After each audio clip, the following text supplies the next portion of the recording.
everybody. Happy Friday, TGIF. Welcome to the Joy Reid Show. We are, as you can tell, going a little early. We are exactly 1 hour earlier than we normally would be doing. That is because we have a special guest that we really wanted to get on who has a bit of a time crunch. So we wanted to make sure that we got him on. Mehdi Hasan is coming on. I'm very excited to finally get Mehdi on the show from, of course, Zateo News. He's going to come on. He's going to talk with us about all of this stuff that's going on with the Charlie Kirk situation. So if you are a 7 p.m. Eastern Standard Time person, don't worry. No worries, no worries, no worries. We're going to go over, so you can always just rewind. You can always check it out. But we wanted to make sure that we got a chance to talk to Mehdi. We're also going to be talking with Michael Harriot of Contraband Camp. Very important. Somebody that I'm really looking forward to talking also about all of the madness that's going on, because what we've seen in the last 33 some odd plus hours, I think, has been not the finest hour of the mainstream media, not their finest hour. And so we want to make sure that we talk about it so that we can sort of, level set just a little bit on what we're happening. So, and of course, what I'm talking about is, of course, the assassination of Charlie Kirk on a college campus in Utah. That was some 33 some odd hours ago. The alleged shooter has now been caught. We're going to show you his mugshot. Jason's going to throw that up. That is Beezer. There he is. There he is. His name is Tyler Robinson. He's 22 years old. He turned himself in after admitting to his dad, who apparently is in law enforcement, that he is indeed the one who shot Kirk during the campus event. According to reports, he peacefully surrendered to authorities. That's according to the New York Times, after his family convinced him to do the right thing and reached out to a friend of the family and reached out to a youth pastor or something, and they convinced him to turn himself in, and he did that. So now he's been arrested. Now, I've been asked for my opinion on all of this, given that Charlie Kirk had in the recent past had some rather unpleasant things to say about moi. Namely, that Ketanji Brown Jackson, Michelle Obama, and I, quote, stole a white person's slot at Harvard, and that we as Black women, quote, lacked the brain processing capacity to be taken even somewhat seriously. That was what he said. And I suppose he felt that Justice Jackson also stole a white person's rightful place on the Supreme Court because of affirmative action, but Clarence Thomas didn't. It's very complicated. But you know what? That doesn't mean that I was rooting for him to die. I mean, I sure as hell don't want to live in a country and in a world where people get killed because they insult people, even if they insult me or say things that I don't like. I mean, a lot of us are out here saying that things that people don't like. And a lot of us have felt how ugly this country has become as a result. I mean, the threats are real. They're crazy. We feel them. I feel them. I've gotten them. And this guy was 31 years old. That is a year older than Jason and my oldest child. It is terrible, terrible that his parents have to bury their son. No parent should have to bury their son. He was somebody's husband. He was somebody's father. He has 2 little kids. Just as a human being, let alone as a person of faith, I cannot not feel awful. I have to feel awful about this happening. I mean, if we're supposed to be a civilized society, we're supposed to have gotten beyond lynching, but apparently not.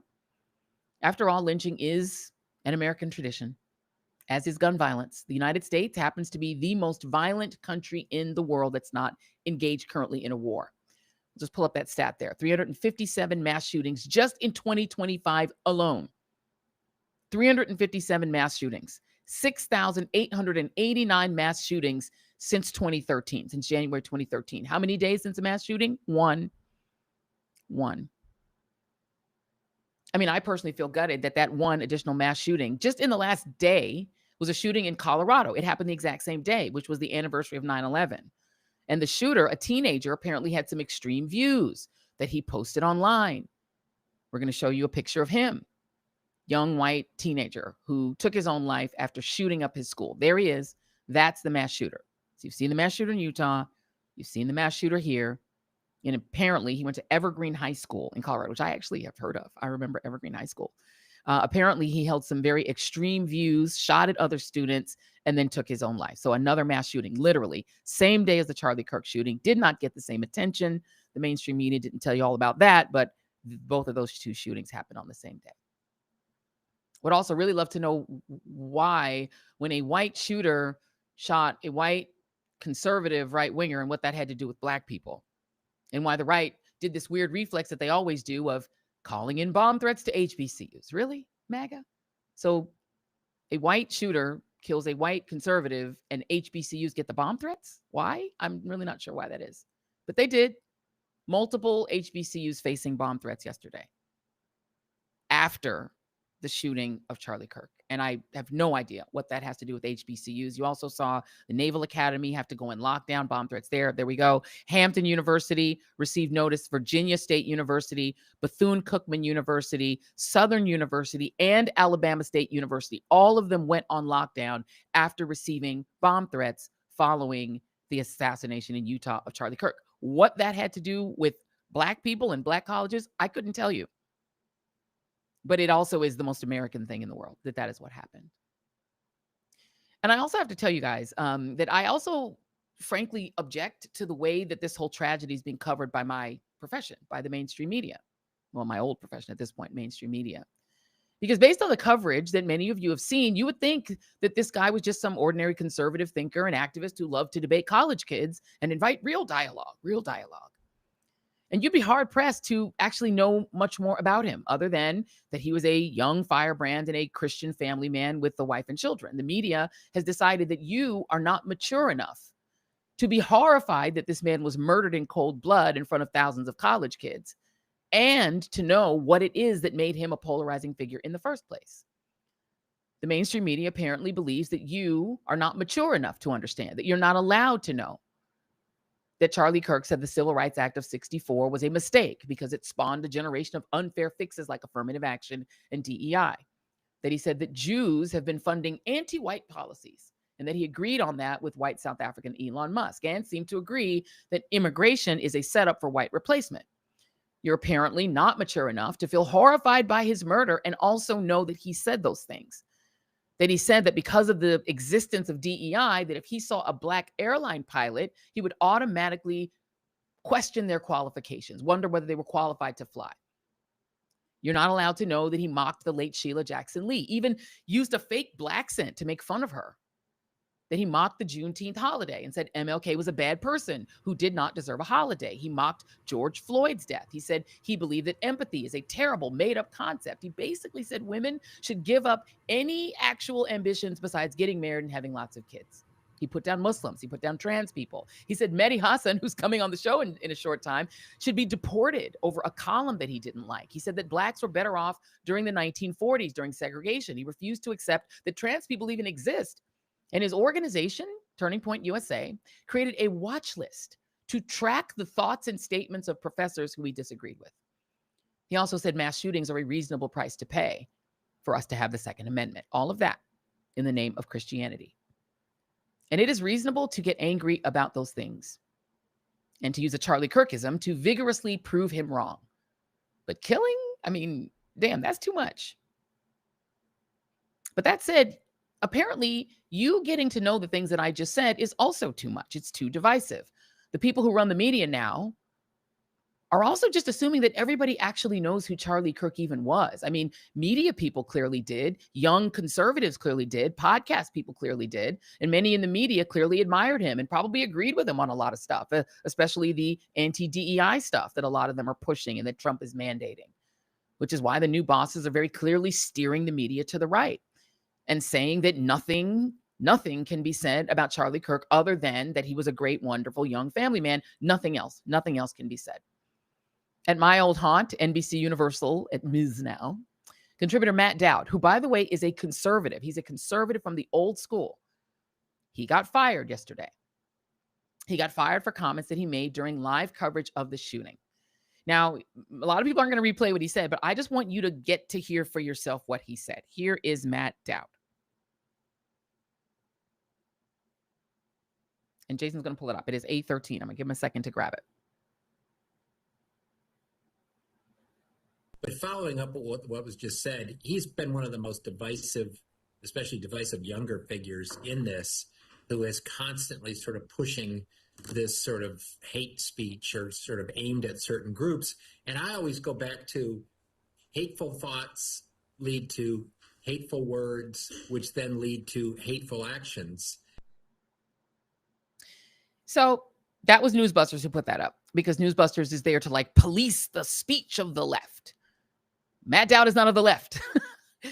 And yet MSNBC put out a statement denouncing Matt before they fired him, with network president Rebecca Cutler calling his comments inappropriate, insensitive, and unacceptable, and apologizing on his behalf, also making him apologize.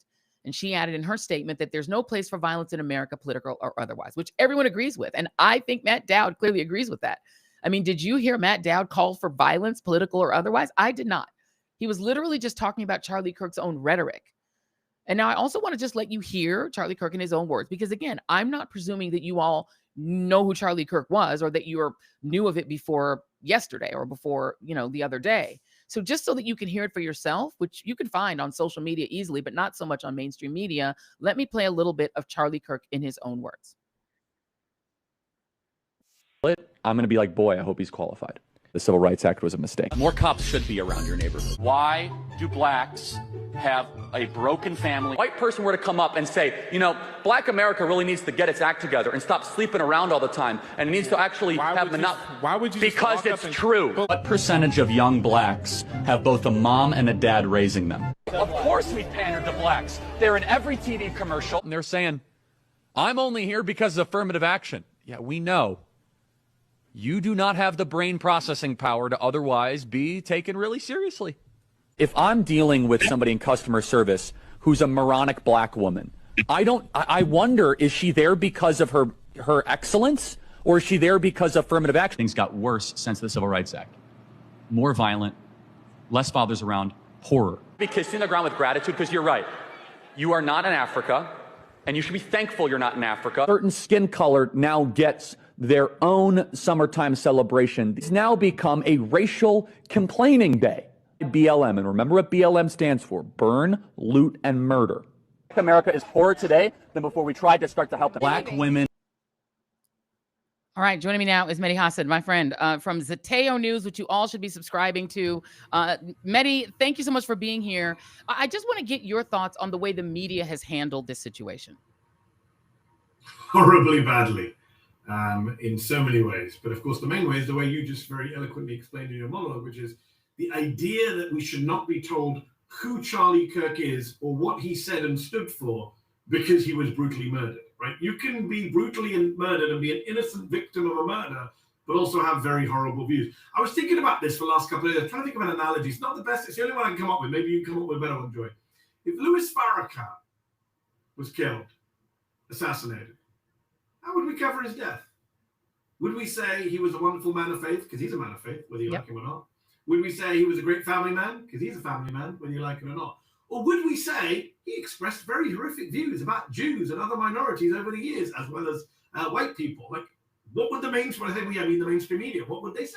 We all know what they say. It's a perfectly legitimate thing to do. When public, there's something that annoys me in general, nothing to do with Charlie Kirk. When public figures die, you can't just go, don't speak ill of the dead.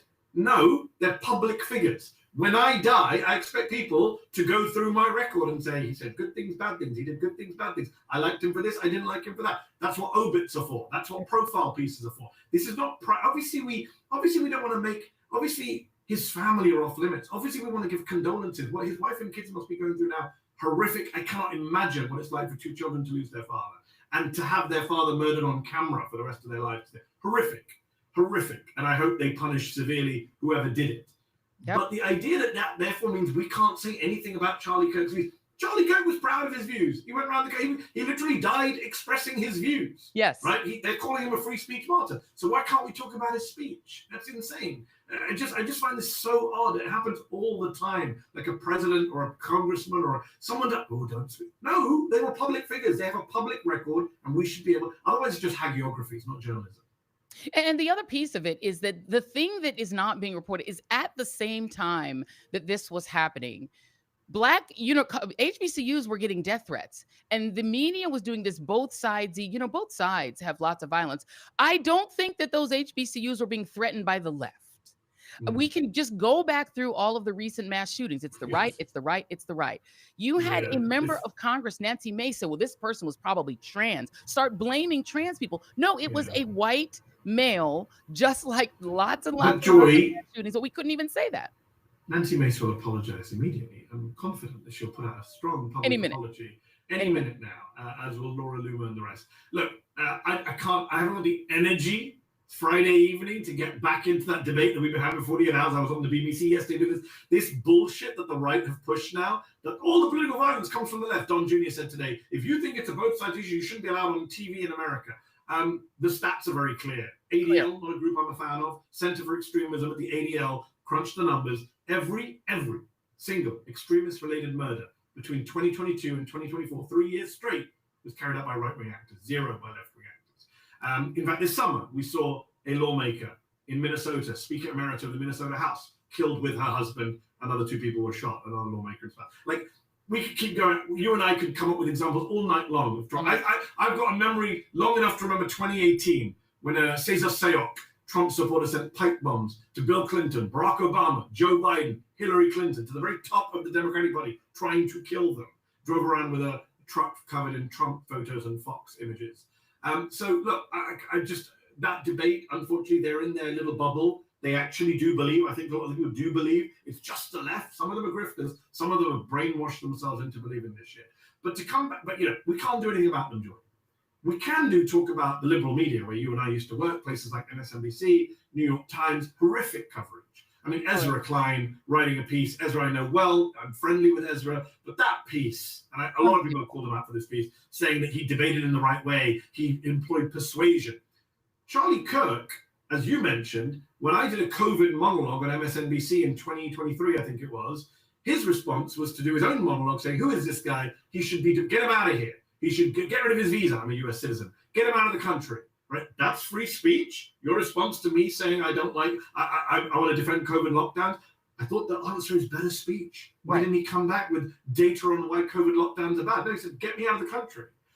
Right now, across social media, conservatives are saying that any teacher who said anything about Kirk we don't like should be fired in Florida. Any soldier should be investigated. In the UK, Joy, forget the US, in the UK, the former Conservative Prime Minister is saying that a student at Oxford who apparently celebrated Charlie Kirk's death, I have no idea if that's true or not, should be expelled from Oxford University, should be thrown out of the university because of a joke about Charlie Kirk.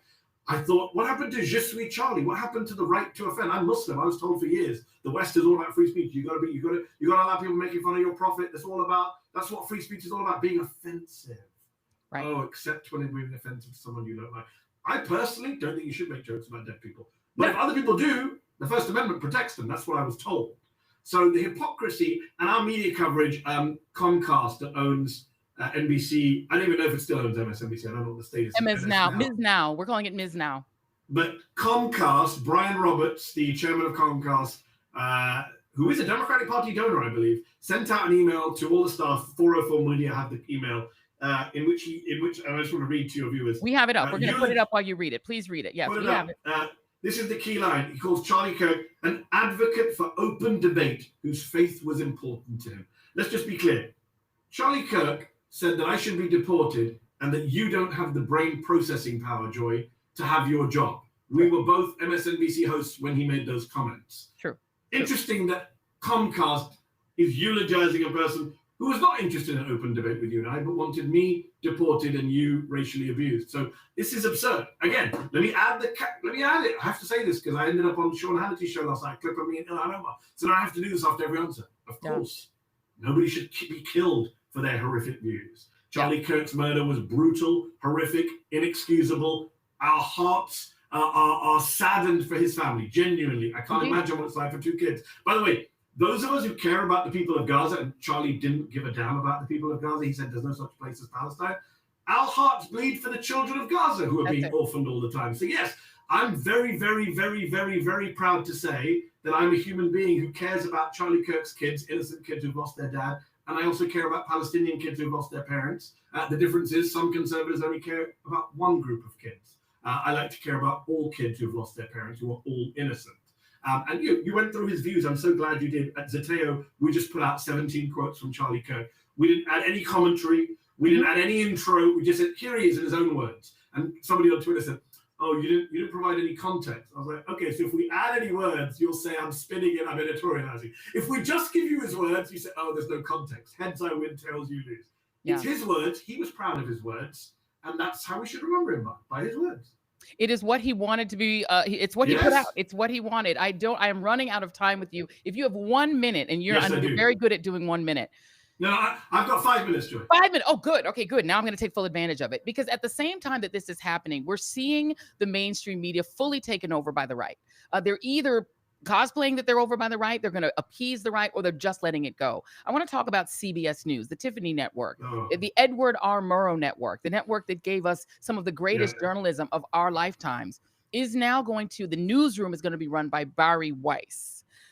Tell us who she is. I don't want to presume that my audience all knows who she is, but if Walter Cronkite were alive today and working for CBS News, he'd be reporting to her. Who is she? I said I had 5 minutes, not 5 hours, Joy. Bari Weiss is the editor and founder of The Free Press, which is a anti-woke, center-right, very pro-Israel Substack newsletter, media company. It's done very well for itself since Elon Musk gave her part of the Twitter files to give her a little boost with her new endeavor. She needed a new endeavor because she very loudly quit the New York Times, claiming it was too woke and she was being censored and all these kids were running the New York Times into the ground. A lot of billionaires like Bari Weiss, and one of them is a guy called David Ellison, son of Larry Ellison, second richest man in America, Oracle boss, Donald Trump donor, guy who was an election denier and involved in some of the discussions about Donald Trump's plan to stay in office in 2020.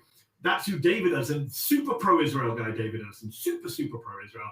And of course, he is buying the Free Press apparently for $200 million or $150 million, who knows, completely overpriced. And he's buying CBS News, and he wants to put Bari Weiss with CBS News, even though he told the entire media, I'm buying CBS News to unpoliticize it. There will be no politicizing of the news. Well, Bari Weiss is very political, but it's not just Bari Weiss. A guy called Kenneth Weinstein, who's a president of the Hudson Institute, is a Trump donor, Trump nominated to be an ambassador in the first term. He's going to be the ombudsman for CBS News. Just for people who don't know, the ombudsman is the person who checks that everything's going well, makes sure the readers are happy, checks that editorial standards are being followed, facts and figures are being put on screen. It's going to be a Trump apparatchik doing that for CBS right now.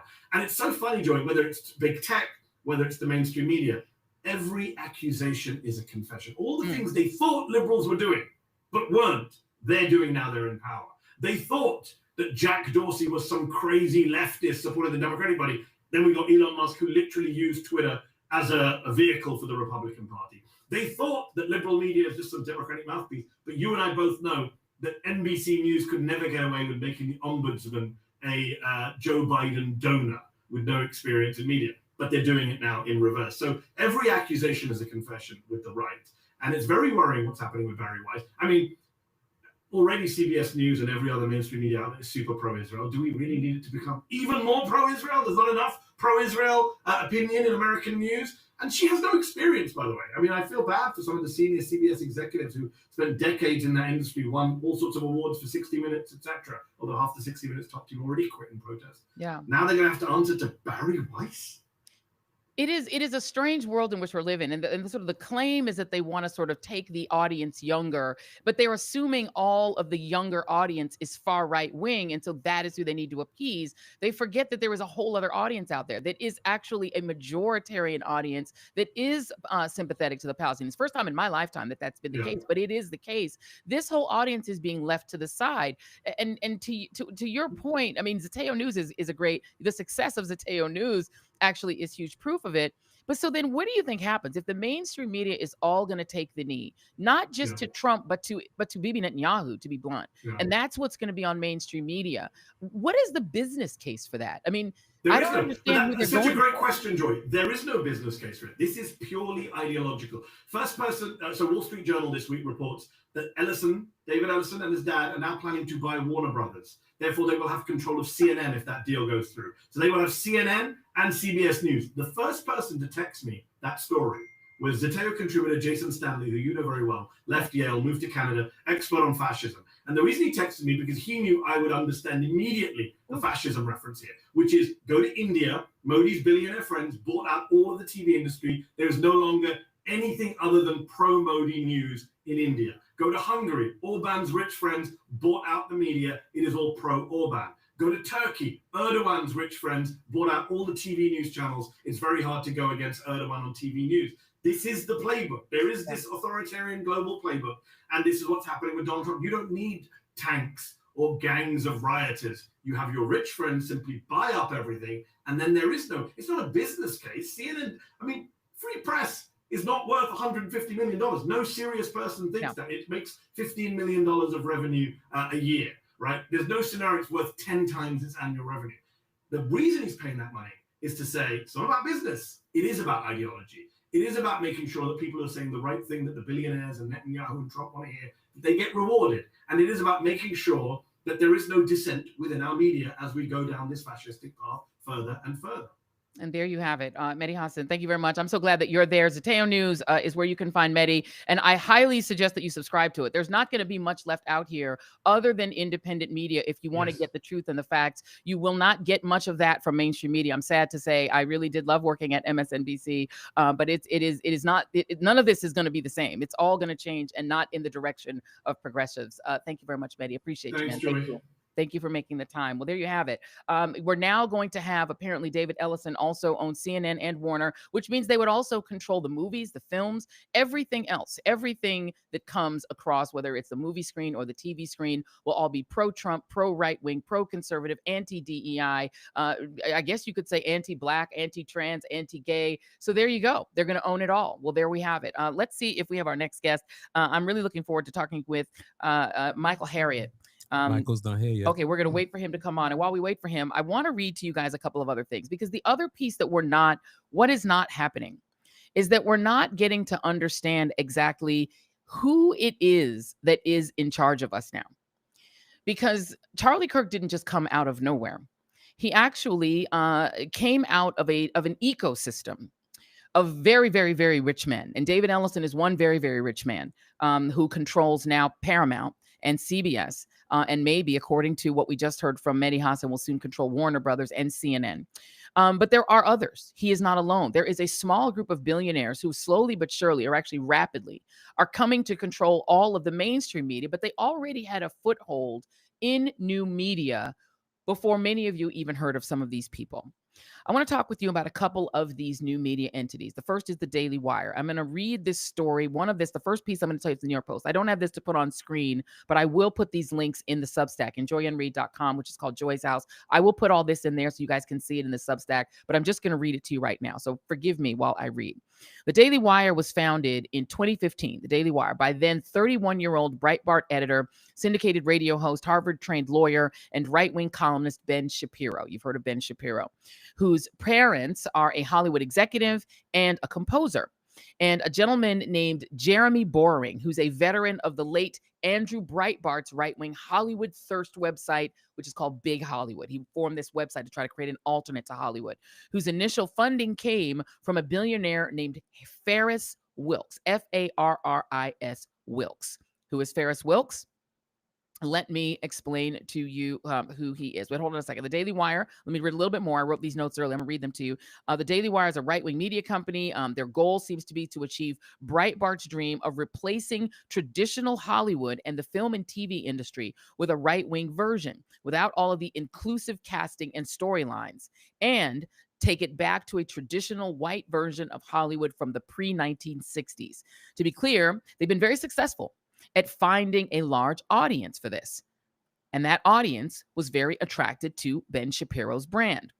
It was announced last March that Boring was stepping down from the company. And when Axios reported on that, they reported the following. Jeremy Boring, co-founder of the Daily Wire, is stepping down from his role as co-CEO to focus on creative projects for the company.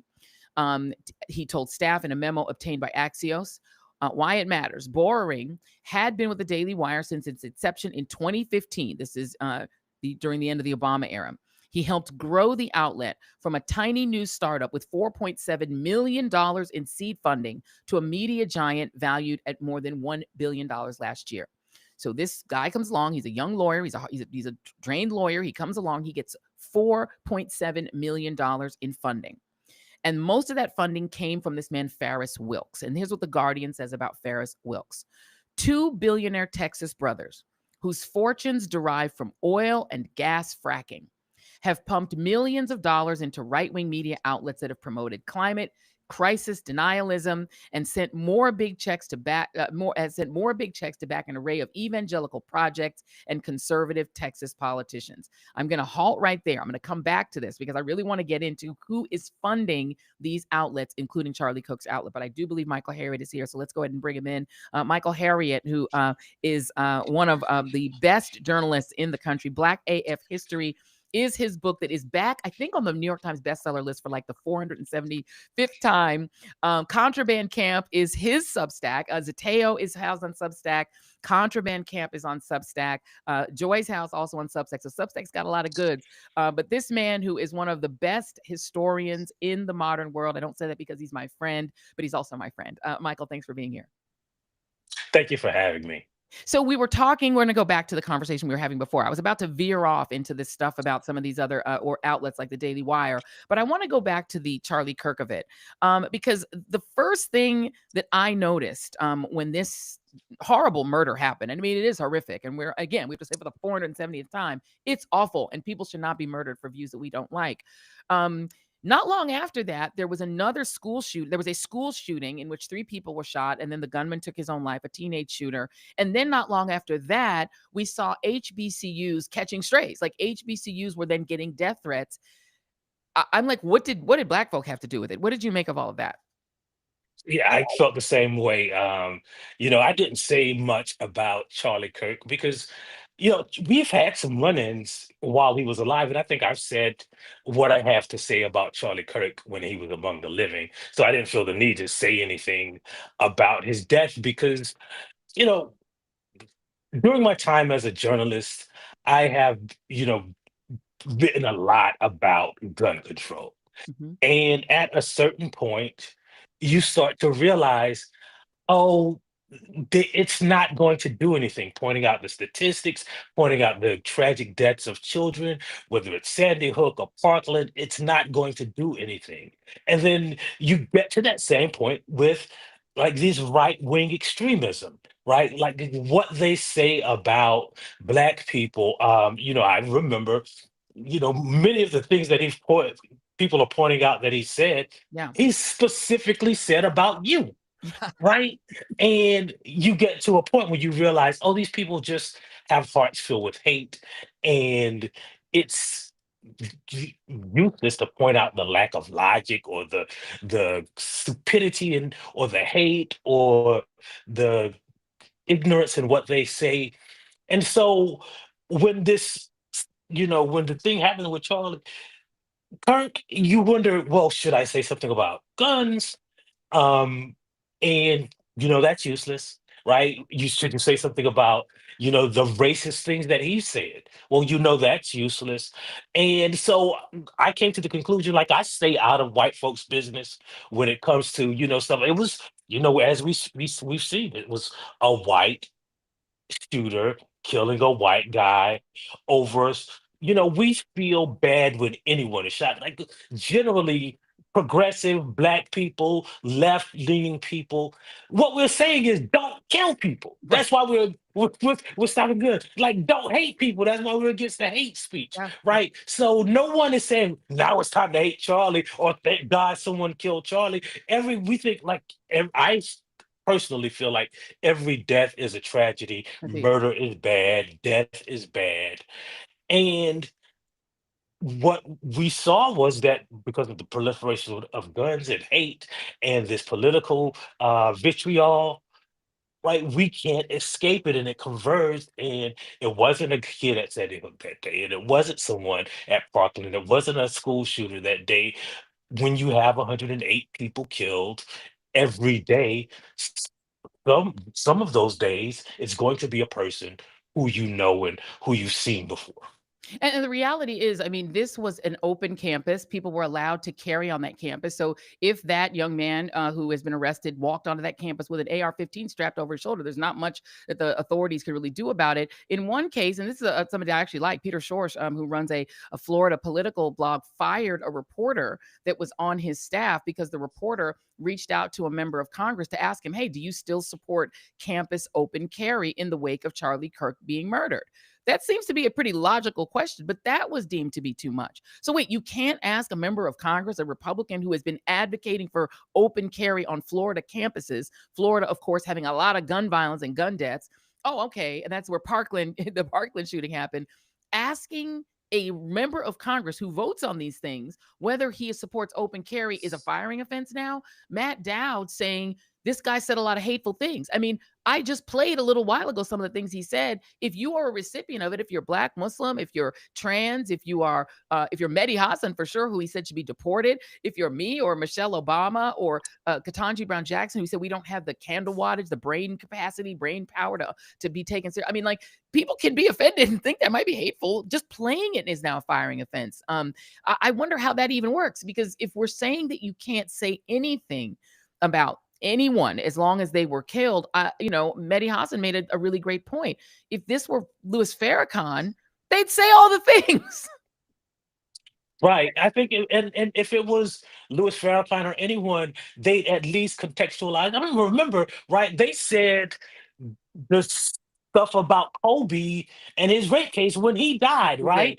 Same day. Remember how you contextualize someone's life in death, right? But the thing that makes me wonder is, like, does doing good, or does it, do you have to refrain from being hateful and a bad person if you're going to be good in death anyway? Anyway, Right? that's a Is great there point. anything that you can do specifically to Black people? Because it's not just the right? It is the people who, like Ezra Klein, who I, admire, I respect. I do. But when you can say that someone who specifically targeted Black people did politics the right way, The right way. then what are you saying about the value of Black people? What do you say about the hate, love, and the humanity that you have for Black people if he did the stuff in totality the right way?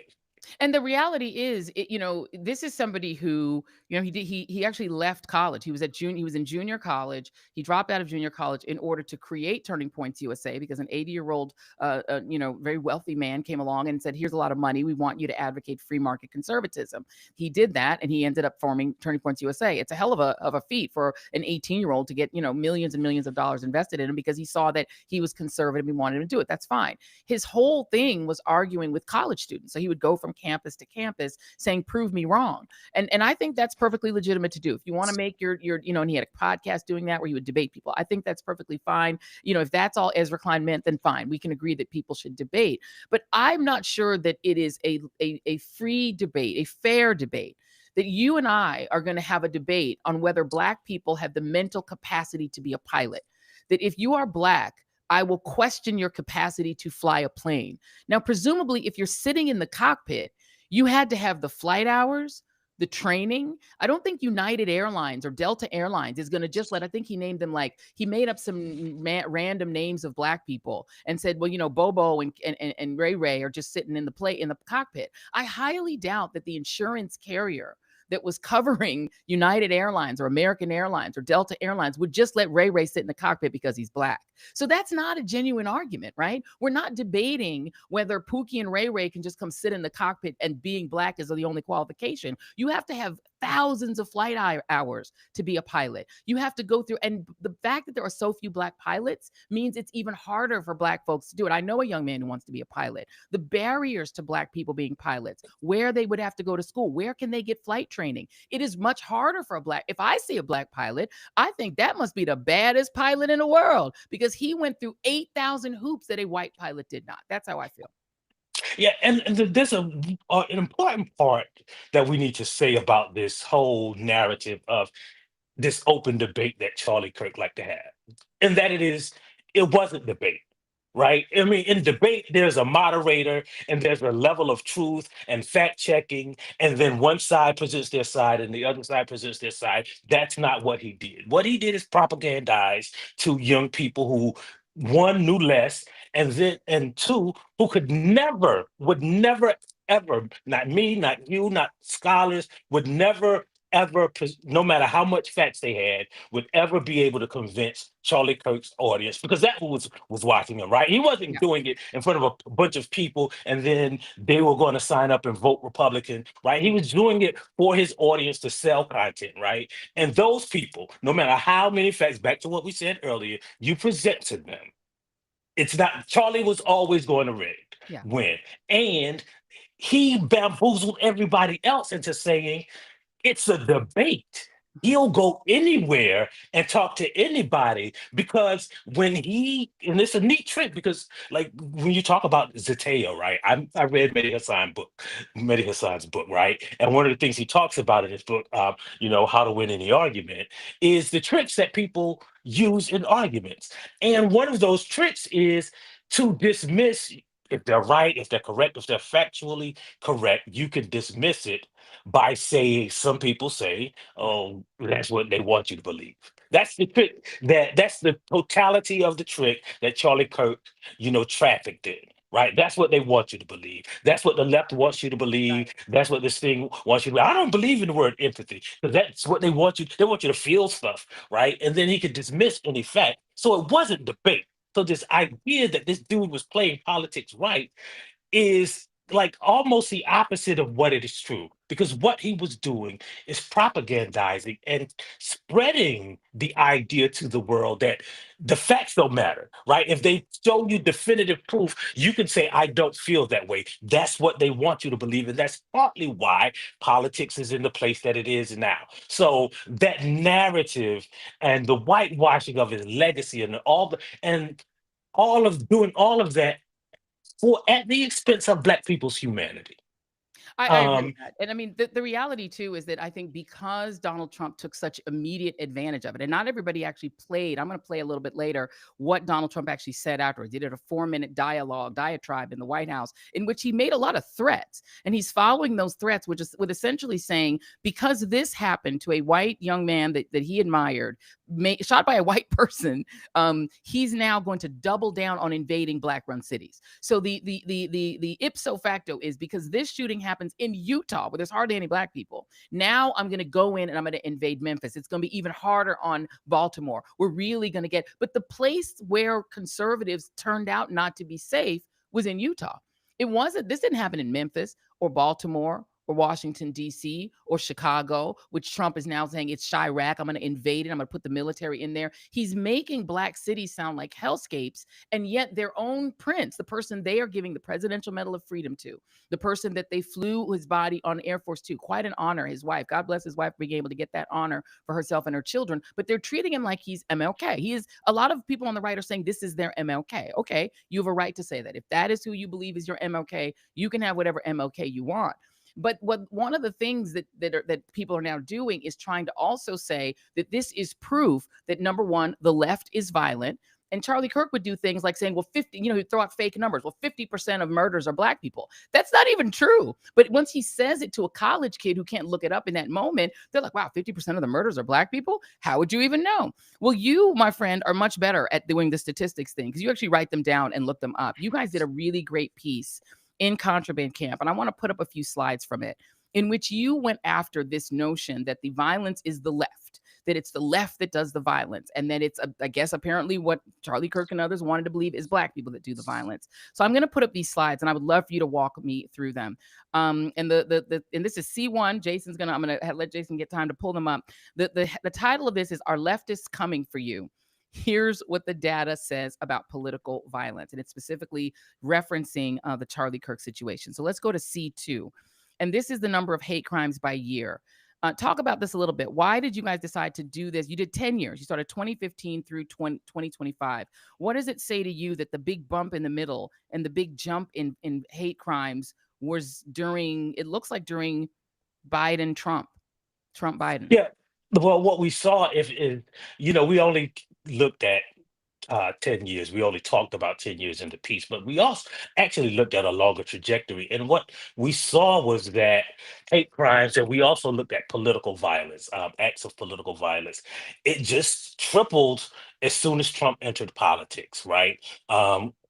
Hate crimes are a result of political violence. So those are two separate things. But what it tells us is that if you look at this chart, the FBI, this is not me making a determination. This is just me applying a graphic to FBI data. And what they said is since 2016, seen a drastic rise in hate crime. But the interesting thing about this is that the hate crimes that have risen, is this not like all hate crimes? It's specifically racially motivated hate crime. That's all it is, an anti-LGBTQ. That's almost completely what is responsible for this rise in hate crime. All right, let's go to the next one. It's political violence. Now, this is the specific type of violence that is political in nature. This is indictments, arrests, and convictions. This is C3 for Mr. Jason Reid, and there it is. And so we look at, there were 64 FBI noted acts of political violence in 2015. The peak is in 2019, 608, and 366 in 2025. Talk a little bit about this. Yeah, so first of all, I want to present the caveat that as bad as this looks, we actually decided because it would just, skew the data. We excluded January 16th, Mm. right? So like the Oh, chart January 6th. You excluded yeah, January 6th. January 6th, Yeah. right? So the chart couldn't contain that Okay. that data. So what we're seeing, right, is that like Trump runs for president in 2015. In 2016, we see a slight bump, and then he becomes president, and it empowers all of this political violence that we've seen. And what shows, right? This is I want to give credit to the prosecution project, who categorizes this and charts it every month.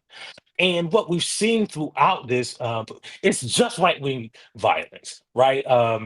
Like most of it is right wing extremism, and it is violent, and it is enacted against LGBTQ people. But this, unlike hate crimes, isn't measured by like your bias. It is measured by who you're doing the thing to, what Mm. motivated you to do this thing to. So I could I don't have to attack an LGBTQ person, right? If I attack a person who is left leaning because of their politics, if I attack a grocery store owner, that is categorized as political violence. Got you. Let me read a little bit of your Contraband Camp post to you. It says here, who's committing the violence? And this is C4. According to the numbers, the typical act of political violence or a hate crime is committed by a right-leaning 42-year-old white male. Over the past decade, whites have committed 57% of violent hate crimes and 56% of political violence in cases where the offender is known. Black Americans are overrepresented in property-related hate crimes, but government data shows whites are overrepresented in assaults and active intimidation. Interestingly, white perpetrators of political violence are more likely to be arrested and indicted, but are the least likely to be convicted. When we map the violence geographically, we didn't find correlation between political violence in red versus blue states. However, adjusting for population reveals that the state of Georgia, for some reason, is an outlier when it comes to acts of political violence, while Alabama surprisingly had the lowest rate of incidents per capita, 31 per 100,000 residents. New Jersey ran away with the title for hate crimes per capita. In fact, Garden State residents are 3 times more likely to be a victim of a hate crime than a murder. Did you have any underlying data to explain that? Why is New Jersey out there like that? Well, I think, when you look at the trends, what you find is that in conservative rural areas, when there is a diversity like this outlier of diversity, like New Jersey, New York is pretty liberal, Yeah. but like there are parts of New Jersey that are Alabama, right? There are And parts places of New like that, York that are Alabama, brother. I hate to tell you, right, go right. way up north. It's like, woo. It, right. And there are parts of New York definitely, but the population center is Right. pretty diverse versus New Jersey, and that's where you see a lot of the political violence. It doesn't take place in cities much, right? Yeah. It is places where you see like a grouping of black people in white spaces, or a group of LGBTQ people in conservative spaces. You get political violence, and we've seen that it's risen. And the interesting thing, we couldn't kind of show it on a chart, but there really hasn't been any rise in left-leaning violence. There is left-leaning violence, but it Yeah. hasn't escalated, right? It's Yeah. pretty steady over the years. And what we've seen in the rise in violence is just like right-wing conservative people getting madder and madder. And there's only one logical reason why that is that the media, journalism, um, all of broadcast journalism are capitulating and validating their anger as legitimate, just Yeah. as we've seen with Charlie Kirk. And I want to go back because you did write Black AF history, which again, I think everyone should read it. Like, I feel like every student should read it. It is one of the best because, it's history delivered in a way. People always give me credit for saying I put politics where everybody can get it and make it plain. That's what this book does. It makes it really plain. It's got story. With a storytelling vibe. Y'all will really get this history. It's really important to read that. And the 1619 Project is what I would recommend for everyone to read. But talk to me about the history, because here's the thing that I even learned when I was writing Maker and Merle, the thing that I was confronted by. I knew it, but I was confronted by it again. Up until like the 1960s, it was perfectly legal for a white person to kill a Black person. I mean, it was legal. There was no legal barrier to murdering anybody Black. If you were white, you pretty much could get away with murder. It was very rare that you would be arrested, let alone convicted for it, right? The Emmett Till case is a great example. Even Medgar Evers' killer, the fact that there was a mistrial was actually shocking because typically people knew they would get away with it. They would tell people they did it. The Klan was cops and your grocery store owner. There was no barrier, and it was sort of almost a reward to the lower class of white people, right? There was the upper class, the planter class, who would try to be genteel. And then there were the working class whites, especially the ones who like had shops that sold to Black people. They were the ones who could do the purge, right? They could lynch, Right. murder, kill anybody they wanted. So to me, when I see a white person like Charlie Kirk get killed, I presume it's a white person killing them. Because most crime is affinity crime. Most crime is white people killing white people, Black people killing Black people, someone killing someone in their family. The FBI statistics bear this out. Most crime is same race crime. It is rare when people cross over and kill someone of another race. But historically, tell me if I'm wrong, historically, the vast majority of cross-racial crime has been white men killing either a Black person or a whole town full of Black people. Yeah, and that's what we've seen historically, right? Like, remember, and we talk about this, this sentiment of this MAGA ideology now, right? Well, in Reconstruction, it was called the Redeemers. Remember, like what happened in Reconstruction was not that they were trying to just saying that they were going to attack the Black people because we hate them, right? They were redeeming this country from the radical Black ideology that was enacting equality and justice and doing stuff like creating public schools and the state of in public services and civil rights. They were redeeming this country for it. And we saw that during Jim Crow. We saw that during the segregationists, right? When you listen to, everybody playing the segregation now, segregation tomorrow, segregation forever part of that speech. But if you listen to the speech in totality, he's talking about the Christian right Right. that is being destroyed by the what he called the mongrelization of the races, right? And he was redeeming it. That's why he stood in front of that door at the University of Alabama. George Wallace did. And historically, this is what we've seen. We're just going through this cyclical, it's a purge, right? Yeah. Where white anger rises, and we bear the brunt of that, and we are seeing it.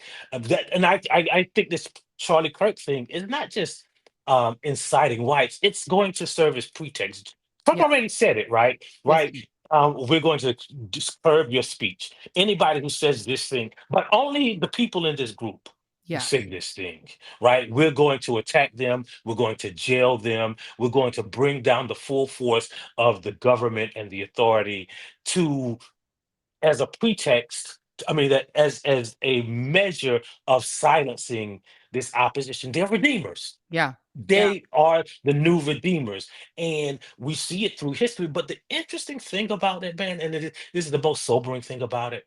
When you talk about all of those lynchers, all of those people, like when you look at Ruby Bridges, right? Who just celebrated her 71st birthday. Mhm. I mean, that's not that long ago. No, it's not. It's not. But all of those people who spit on her are still walking around today. Yeah. All of those kids who parents pulled them out of school, they are still walking. Nothing happened to them. People, we think about the Nazis. Nothing happened to most of the Nazis.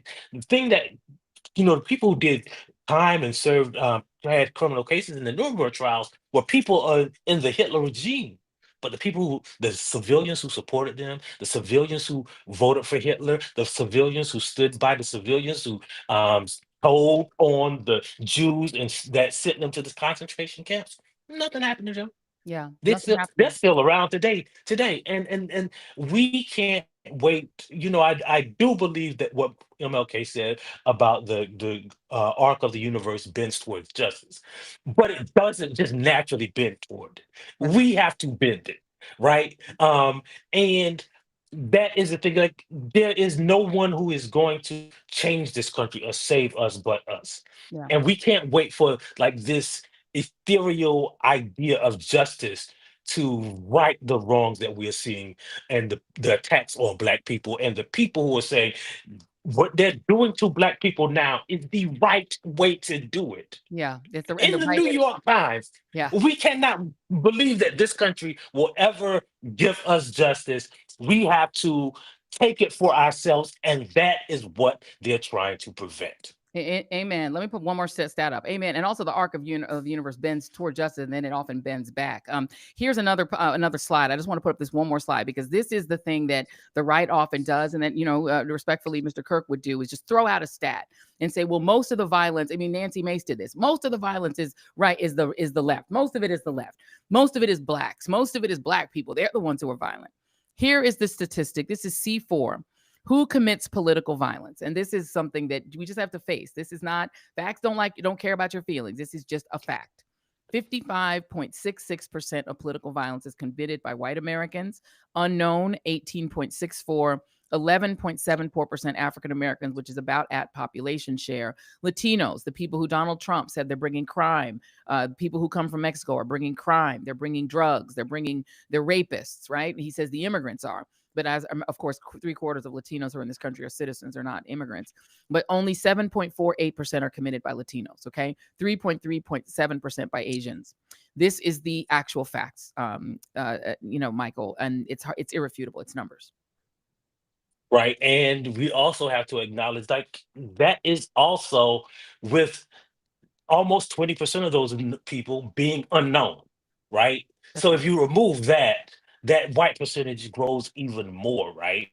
And we can get into the weeds of what they categorize as political violence, right? We know there is no criminal statistic that black people aren't over arrested and over convicted for. But if we just take it at face value, man, we can just see from the colors and the numbers and the circle who is responsible for this rise in political violence. And it's not me saying this. Again, like, I just put some numbers into a thing that makes a chart, right?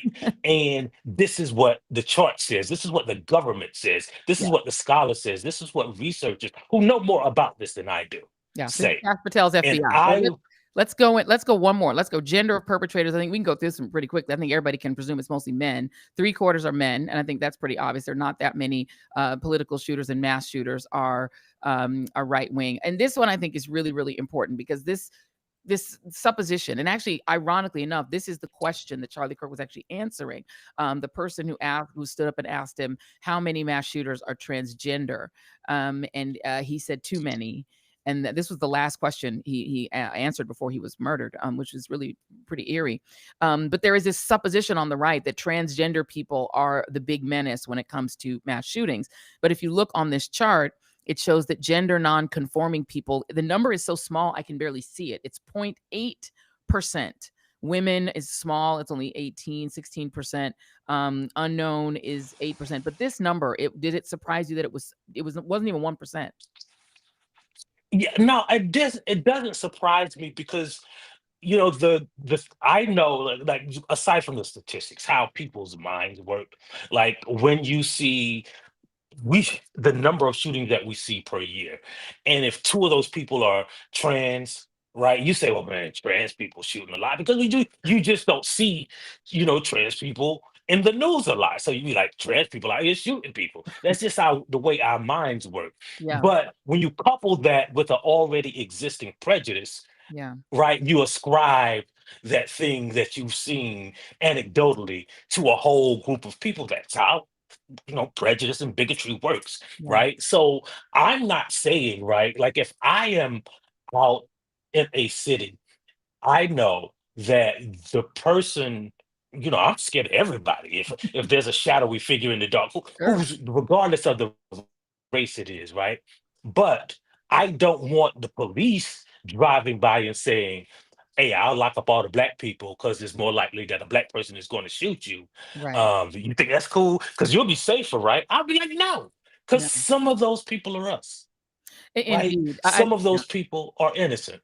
Indeed. I have to read this to y'all because this is why you guys should read Contraband Camp. Because despite the claims of Elon Musk, political violence is one arena where trans athletes are apparently not interested in competing. That's what Michael wrote as part of this. Let's go to this next chart. I have to go to this one because this one is important as well. This is the motivations for political violence. And this gets to the Republicans. I'm going to play in a little bit after, in a little while, I'm going to play some of the really horrific things that Republicans have been saying, despite the fact that we now know that this was a son of a sheriff, son of a law enforcement officer, a white, male, straight, young man. And that's a conversation that, the right wants Black people to have a conversation about our culture. They want us to talk about hip hop. They want to talk about what's happening in our homes. Why are our fathers not in our homes? Why is there so much violence in the Black community in the hood? There needs to be a conversation for young white men too. I mean, the Groypers is a thing. It's a huge movement of very deeply angry young white men who are pissed off about immigration and want all immigrants deported, and they're angry people. And so, the reality is the mass shootings, it just is what it is. These are the statistics. Right-wing white supremacist shooters, right-wing white supremacist shooters comprise half, 49.8% of political violence. Look at that red line, y'all. Even if you can't squint your eyes and see what that number is, it's half. It's 49.8%. Salafists, y'all try to say it's the Muslims, wrong. 8.1% are jihadi Salafist Islamists. Islam, I won't say Islamic because they're perverting Islam when they do it, but it's only 8.1% of people. Unknown is 8.7%. Look at the leftist number, y'all. Just look at the blue number. Just look at the red and look at the blue. The blue is less than half of the red. It's only 22.9%. There are Antifa, people who are anti-fascist. What Antifa means. This shouldn't have surprised you at all, Michael. Most of the violence, and the FBI has been saying this. Do you remember when President Obama had the Department of Homeland Security do a study and they said exactly this, and the right went crazy and they literally pulled the report? Yeah, I remember when I wrote about it then with these same kinds of charts. Um, I checked it. I remember when Don Lemon said it, and he was almost suspended for Yeah, saying, "Do you know the biggest threat to your safety is white men?" And we checked, and it's true. Right? It is not a hyperbolic. The FBI knows it, right? The FBI didn't look all over.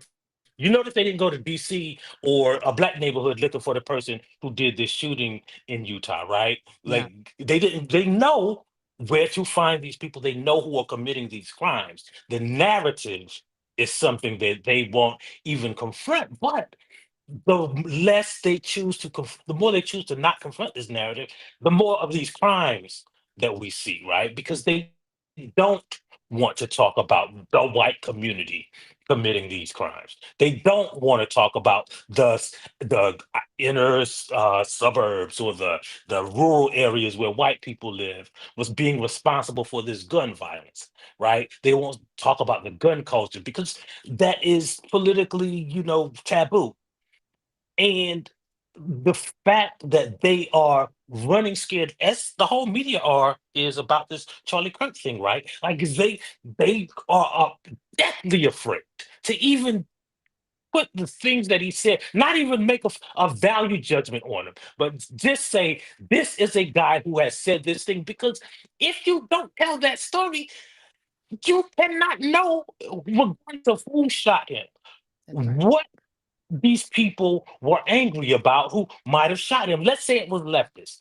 Why would a leftist be shooting a guy who didn't say anything, who was Right. just a civil rights leader, right? Who was just a nice guy who liked to go to a college and to teach the kids how to debate, right? Right? Why was somebody debating? I don't even know if you saw this tweet by Mike Lee that Stephen King said. Well, he said that it is all right to stone homosexuals, and Mike Lee said, well, he should sue you. And it appears that all of those people didn't know that this quote existed, like that people weren't making it up, and people posted the actual video of him saying, yeah, the Bible has a perfect law that shows you how to deal with homosexuals. You stone them to death. And these people appear not to know it exists. And I want to attribute it to them being dumb. Maybe they just didn't know that Charlie was this racist and this homophobic and this anti-LGBTQ. So either they're dumb or they are the same kind of racist that he is. Because like nobody's making things up. And this is the last thing I'll say on him specifically. When people are saying that he's racist, when people are saying that he's homophobic, when people are saying that he's anti-Islamic, where is the thread with him saying all that good stuff about the Muslims? Where are all the videos of him saying good stuff about black people? Where's all the videos of him saying good stuff about treating people with who are LGBTQ equally, right? Where's all that? Because you could easily just convince me if you just had some facts. Because people aren't saying I hate this guy because this is the way I feel about him. I hate this guy because he did this thing and that personally attacked me. So, like, I wish that they could counter this narrative by just proving that he wasn't the person that he showed himself to be. And that would be journalism. But they're not going to do that because now it is no longer allowed. One cannot question, the sort of sainthood of this person. And the bottom line is, again, you can still be absolutely horrified that this young man was killed, murdered, at 31 years old. It's a terrible thing. But also, you could have just let people make the value judgment. It's interesting that they have this sort of, we want everyone to, have equal access to the facts, and we want to just tell the facts, just the facts, and no judgment.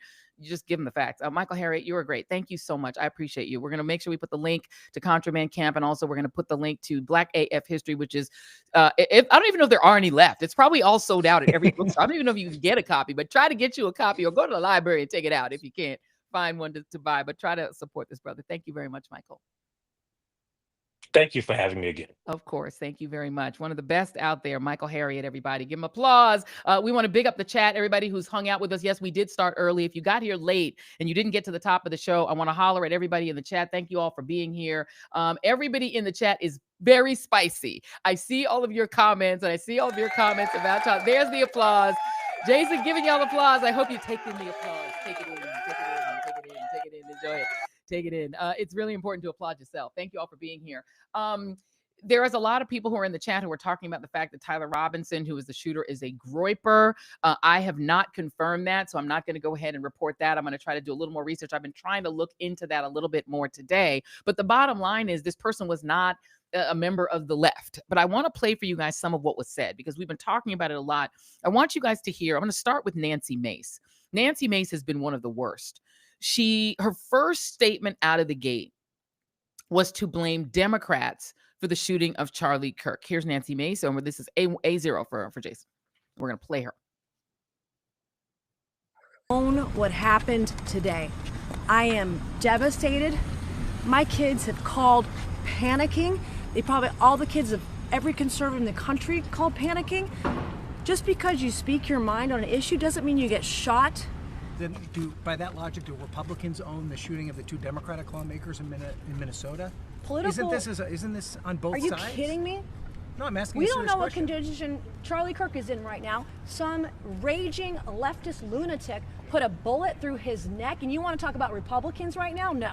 No, I'm asking not at all. You said the Democrats have to own it too. But the I'm asking, Democrats own this. But isn't there a problem with political violence across the spectrum? Yeah, we're talking about Charlie Kirk right now. That's the subject of this that we're talking about. We're not talking right about that right now. Democrats own this 100%. Yeah, okay. She then doubles down. Someone else, another reporter, good for them, try to ask her and hold her to account. Here is Nancy Mace getting even more specific, telling us without any evidence at all who the shooter was. This is A1.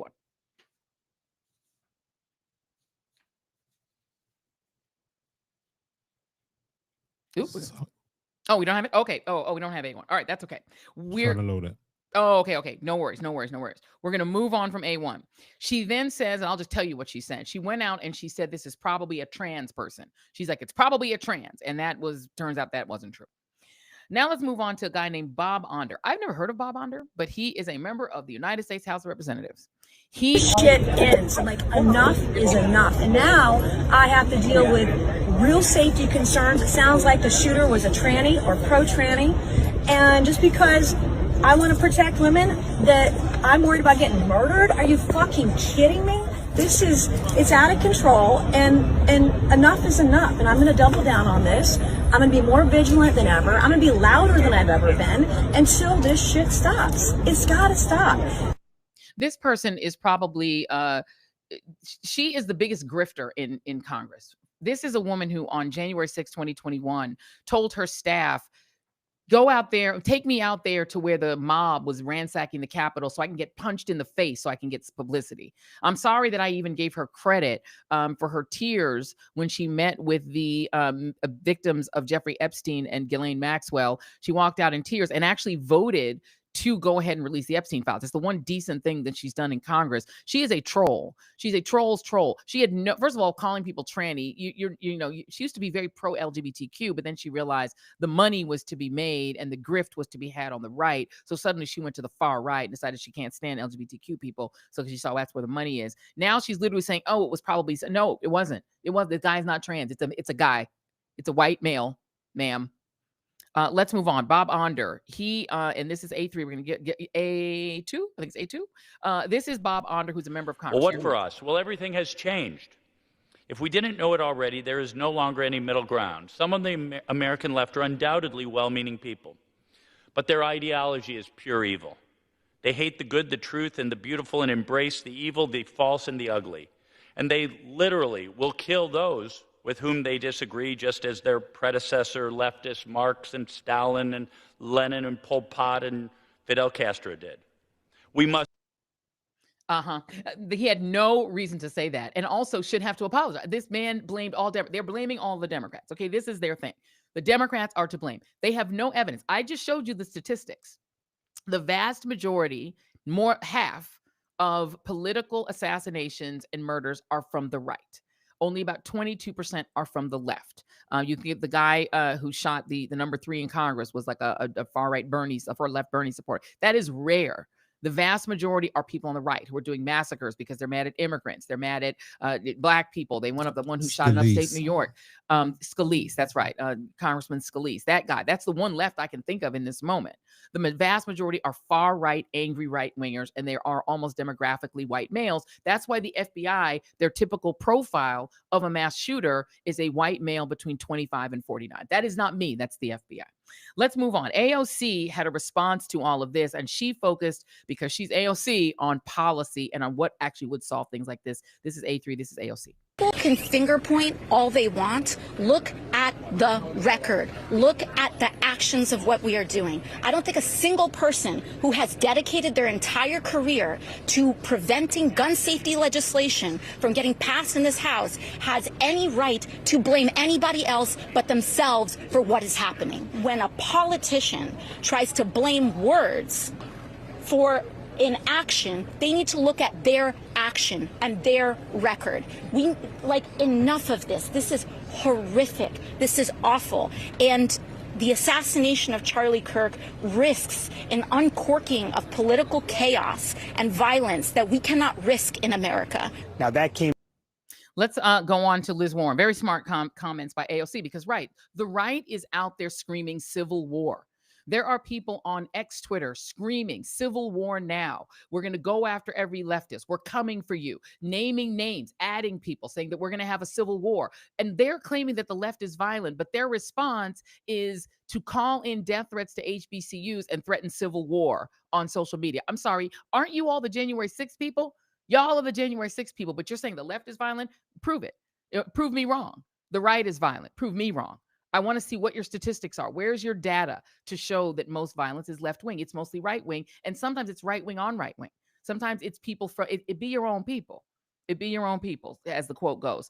Let's now go on to Elizabeth Warren, Senator Elizabeth Warren. She also had a response to people trying to ask To me, a ridiculous question to Democrats. Should Democrats be the ones to turn down the rhetoric? Don't talk about the fascism. Don't mention the fascism. Maybe don't mention that Donald Trump is invading U.S. cities. Don't say the things that are actually happening because it's your fault when a conservative shoots another conservative. Here's Liz Warren.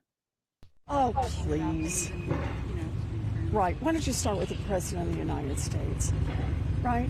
And every ugly meme he has posted and every ugly word. So that is facts. I'm going to skip ahead because Donald Trump is the one who has the history of violent talk. There is no one. You saw the charts that I just showed you. I will put them in the Substack as well so you can see them. You saw the charts. Violence, including political violence, spiked when Donald Trump got into politics. It spiked when Donald Trump got into politics. In the late years of the Obama years, when he was very active in birtherism and talking about President Obama in an ugly way, when there were lots of death threats against the Obamas, all the way through when he was president, when the far right, neo-Nazis, KKK types were in their season, and then all the way through the things he continued to say about President Biden and the left while Biden was president, all the way through January 6th, which wasn't even in the charts. The charts would even be worse with that in it. I want to play you guys just a little bit of history of the way that Trump talks. This is A8. This is how Donald Trump has spoken since he entered politics. Here is Donald Trump. This is his history. It is a long history. I'm not going to make it a long clip, but this is just a mashup of the kinds of things that Donald Trump says all the time, and that he is saying even to this day when he's talking about Chicago and about Baltimore and talking about Washington D.C. Let's play it until we get Just bored let of me it. know when you want me to stop. Okay, I will. All right, here we go. Jason's going to go ahead and reel it in. Here we go. To my great fellow Americans, I am filled with grief and anger at the We're going to pull that down. That one, sorry about that. You That said is, A7. I said A7. I meant Trump A8. A8. A recent wave of anti-Semitic attacks. Hate crimes in the U.S. jumped again. The El Paso attack was the deadliest at the hands of a white supremacist in half a century. The suspect punching, kicking, and stomping on a Muslim teenager. One of the largest upticks in the history of hate crime reporting. Violence is never acceptable. We will always speak out against violence, hate crimes, and discrimination wherever and whenever it occurs. It has no place in our democracy. like to punch him in the face, I'll tell you. The suspect yelled the word Trump as he hit the East African man. Part of the problem is nobody wants to hurt each other anymore. More than 50 criminal cases where Donald Trump was explicitly invoked in relation to violent acts. Knock the crap out of him, would you? Give me my back of my head, bro.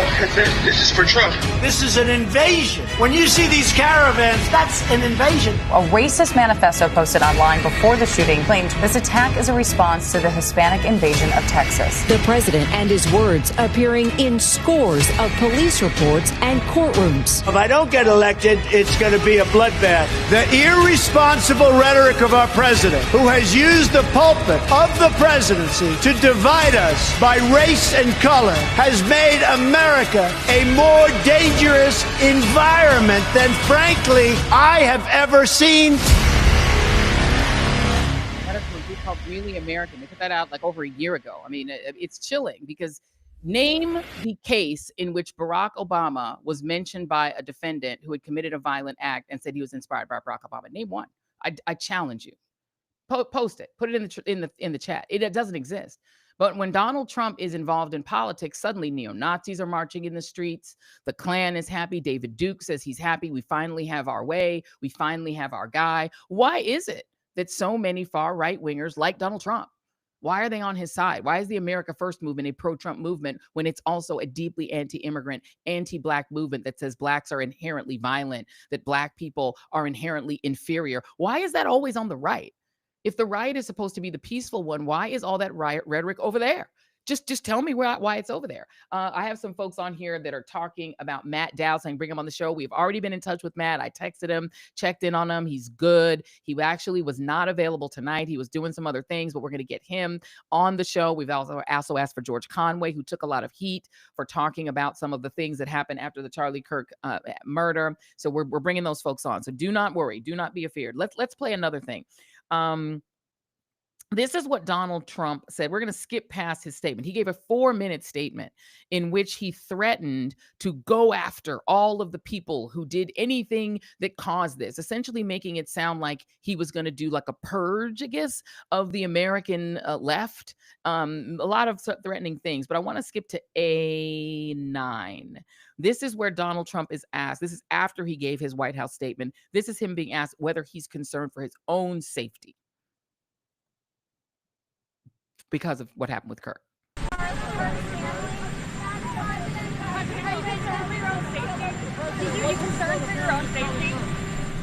Not really. I'm really concerned for our country. We have a great country.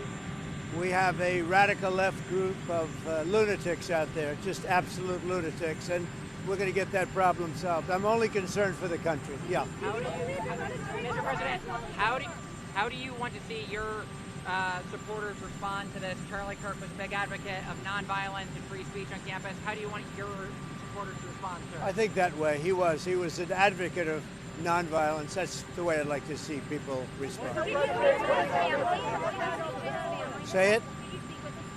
I did. I spoke to Erica, his wife, and we had a long talk, and she's devastated. She is absolutely devastated, as you can imagine. And by the way, I will note that Donald Trump did not call Governor Tim Walz when those Minnesota lawmakers were assassinated in their homes. He did not lower the flags at half-staff for the murder of those lawmakers. He didn't even lower it for Jimmy Carter, or I think he started lowering it for like a half a day and then brought it back up. He didn't want to do that. He didn't want to do that for John McCain. I mean, this is somebody who has never expressed any interest or concern about gun violence. He said people need to get over it. When students were shot in a mass shooting, he said people just need to get over it. By the way, I want to just let everybody know in the chat, thank you all for being in the chat. If you have not hit liked or subscribe yet, this would be a great time to do it. Make sure that you're not lurking, y'all. Make sure you're hitting like and subscribe. We have lots of people watching now. Really, thank you all for being here. This is actually a robust assortment of people that are here watching the Joy Reid Show. We're doing a bonus hour. So we were on from 6 p.m. all the way through 7 p.m. Eastern Standard Time. So we're doing a little bit of overtime. Donald Trump said he wants things to be peaceful. He wants everyone to respond peacefully because that's what Charlie Kirk wanted. That's not how it's going. Let's look at B10. This is just an assortment of some of the let's have a civil war tweets that are going up from everyone from libs of TikTok, lots and lots of right-wingers just literally losing their mind. This is B10. B10 is showing some of the, it's just an assortment. It's like a grab bag of some of the right-wing tweets that we've seen that are going up that are just actually unhinged. Literally people saying, let's have a civil war. This is just some of them. This is just a few of them. Libs of TikTok, all of these other right-wingers. This is the piece that they're talking about. Doesn't really look like it. Doesn't really seem like it. It seems to me that what people are doing is calling for not peace, but actual civil war. So that's what we're seeing actually happening online. Stephen Miller, if we go to B14, he put out just a screed. It's so long, I'm not even going to read it, but it's just literal insanity where he just went on. That's one page of it. It actually goes on for another page of him just losing his mind, screaming and squealing about what needs to happen to people on the left. It was like actually pretty insane and crazy. So that happened as well. But I also want to play the FBI director, this hapless FBI director who couldn't at first figure out how to actually solve the crime. The crime was not actually solved, as many in the chat are saying, by the FBI. The guy's father turned him in. He was actually turned in by his dad, who was a law enforcement. I don't know if he's current or former law enforcement official. So he's former. So he was turned in by his father, who convinced him to turn himself in. It wasn't the FBI. And yet Kash Patel does this lengthy press conference today. And just to set it up, this is going to be A5. He does this lengthy press conference today with lots of self-congratulations, congratulating the FBI for solving the crime. When again, it was the young man's father who actually solved the crime because they recognized their son in the surveillance pictures that were released by the FBI. We'll give FBI credit for that. And they actually convinced the son to turn himself in. But the end of Kash Patel's statement, I think, is just so weird that I just have to play it for you guys. Here it is. This is Kash Patel. Let me know when you're ready, Jason, and then fire away. Lastly, to my friend Charlie Kirk, rest now, brother. We have the watch, and I'll see you in Valhalla. Okay, what does that mean? I'll see you in Valhalla. What does this even mean? This is a very strange thing. Can we please pull up B9? I'll see you in Valhalla sounds like some like Nordic, white nationalistic. This is what people are doing to him on Twitter. Twitter, y'all ain't right. That ain't right. That's just mean. That's just mean.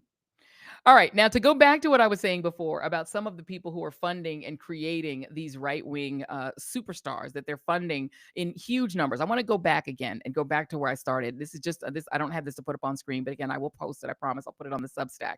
But I want to talk about sort of where some of the money comes from. We're not going to do this too long, but I just want to go into just a little bit. I want to read this for you because we're going to do this and get into this later on in the show as this show progresses. The Daily Wire was funded in part by a gentleman named Jerry Boring, who comes along and gets them $4.7 million in seed funding to create this media giant that is now worth $1 billion. The two people from whom they raised the initial money included somebody named Farris Wilks. And the billionaire Wilks brothers, they are from Texas. Their fortunes derive from oil and gas fracking. They've pumped millions of dollars into right-wing media outlets that have promoted climate crisis denialism and sent more big checks to back an array of evangelical projects and conservative Texas politicians. The fracking billionaires have each doled out millions of dollars through separate foundations over the last decade to a number of high-profile conservatives and religious groups, including the Heritage Foundation. This is the one who wrote Project 2025, Family Research Council, and Focus on the Family. Thanks to their incredible wealth and largesse, the country, as well as the Republican Party, are now feeling the effects of their aggressive brand of religious-charged political activism, said Daryl Dalchuk, a history professor at the University of Notre Dame and the author of Anointed with Oil. Farris Wilks and his wife control the 13 Foundation, while Dan Wilks and his wife lead the Heavenly Fathers Foundation, both of which have funded with proceeds from the 2011 sale of their majority stake in Frac Tech Services for $3.2 billion. Since they created their foundations, 6- and 7-figure checks from the Wilks brothers have bolstered numerous pro-fossil fuel and evangelical projects. The Wilks brothers, for instance, have poured millions of dollars into Prager University. Remember PragerU, the pretend university? And the Daily Wire, two right-wing media outlets that have promoted wide-ranging conservative agendas, including climate crisis denialism and to school kids and to adults via short videos, articles, and other materials. The two brothers have given at least $8 million to PragerU, which is unaccredited, according to Texas financial records. In July, Florida approved the use of what PragerU has called its edutainment videos and after material and other materials for use in classrooms. And PragerU has said it's trying to get other states, including Texas, to do likewise. So in 2015, Farris Wilks gave $4.7 million. He gave the whole $4.7 million to help launch the Daily Wire, and remains an owner of the media company, whose founding editor and co-owner Ben Shapiro has forged ties with Dennis Prager, the PragerU founder and talk show host. Shapiro and Prager are slated to attend up. This is something in Founders Retreat. We can go past that. Historically, the brothers have also backed a number of right-wing Texas Republicans, including Senator Ted Cruz, whose abortive run for president in 2016 was bolstered by $15 million they gave to a pro-Cruz super PAC. So that is what the Wilks brothers have doing. They're very powerful in Texas. They've railed against, this is what they've done. Farris Wilks has railed against homosexuality, which he deems a sin, according to recordings of his sermons. These guys are both pastors, by the way. Let me go back. The evangelical ties of the Wilks brothers are deep and personal. Farris Wilks is a preacher in Cisco, Texas, a town of approximately 3,000 people, where he leads the Assembly of Yahweh Seventh-day Adventist Church, which was founded by his father, and interprets the Bible literally while embracing Old and New Testament teachings. Farris Wilks has railed against homosexuality, which he deems a sin, according to recordings of his sermons. Homosexuality, he says, is a perversion tantamount to bestiality, pedophilia, and incest. Farris Wilks appears to equate the climate crisis with God's will. If God wants the polar caps to remain in place, then he will leave them in place, he said, as he worshiped at a 2013 service. To promote his evangelical views, Farris Wilks and his brother have donated millions of dollars to several conservative Christian groups, including Liberty Counsel, Heartbeat International, and Family Talk. So the Wilks brothers are the money behind the Daily Wire. Then let's turn to Turning Point USA, which was founded in 2012, 3 years earlier, by the then 18-year-old Charlie Kirk and the then 72-year-old businessman William Thomas Montgomery. Montgomery was an American businessman and conservative activist who apparently met Kirk when Kirk was a high school student who was sort of announcing his right-wing views. He saw him as a phenom and he became his mentor. According to Politico, Montgomery's goals were to get Kirk, a close ally of Donald Trump Jr., elected president one day. Maggio called Montgomery a conservative through and through who wore it as a badge of honor. He died in 2020. He was a COVID denialist, and he died in 2020 from COVID.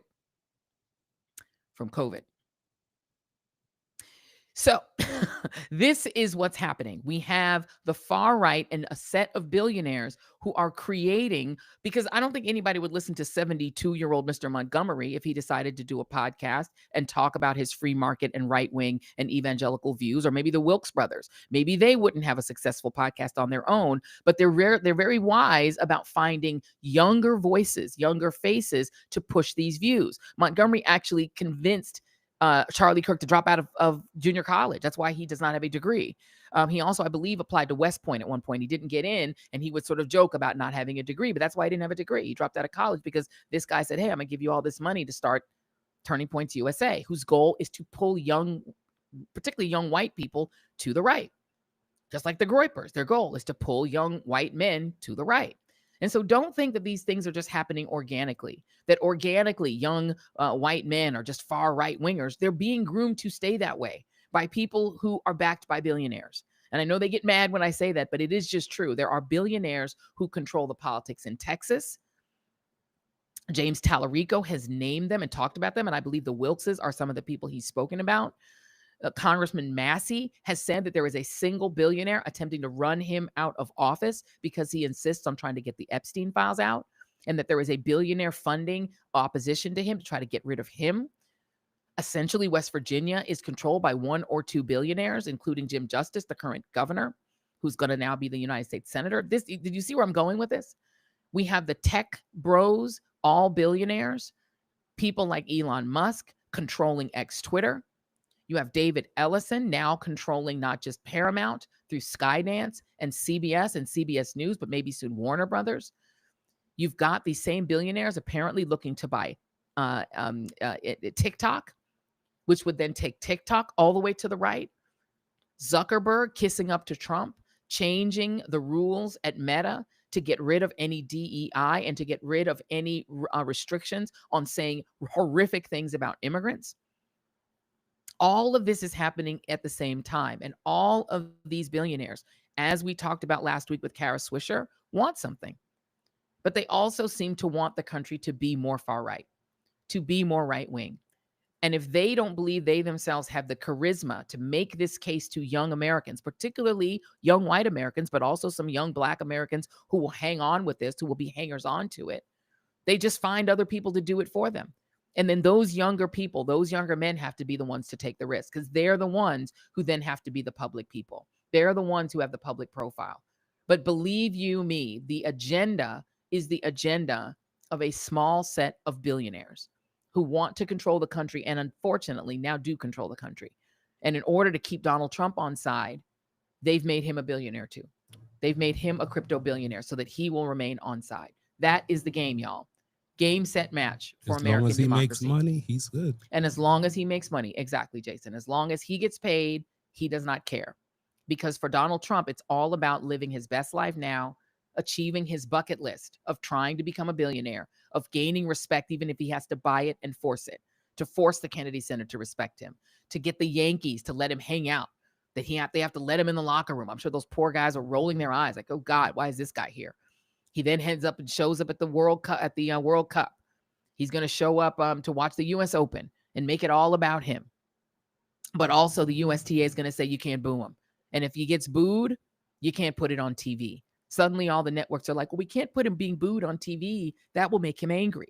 So now it has to appear that he only got cheered at the U.S. Open. We don't get to know. We're not allowed to know that he got hated on in the state that hates him the most, in the city that hates him the most. They're going to put in sitcom clap tracks in the back pretty soon. Pretty soon. They've already canceled the Charlie Kirk episode of South Park.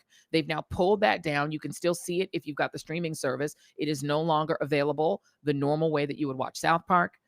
And now you're having the major networks literally editing the history of this man who, again, was wrongfully murdered. And it's horrific that it happened. But number one, it had nothing to do with trans people. It had nothing to do with the left. This guy was not Antifa. He appears to be a conservative young man, one of your own, y'all. But yet y'all are saying you're going to have civil war against the left.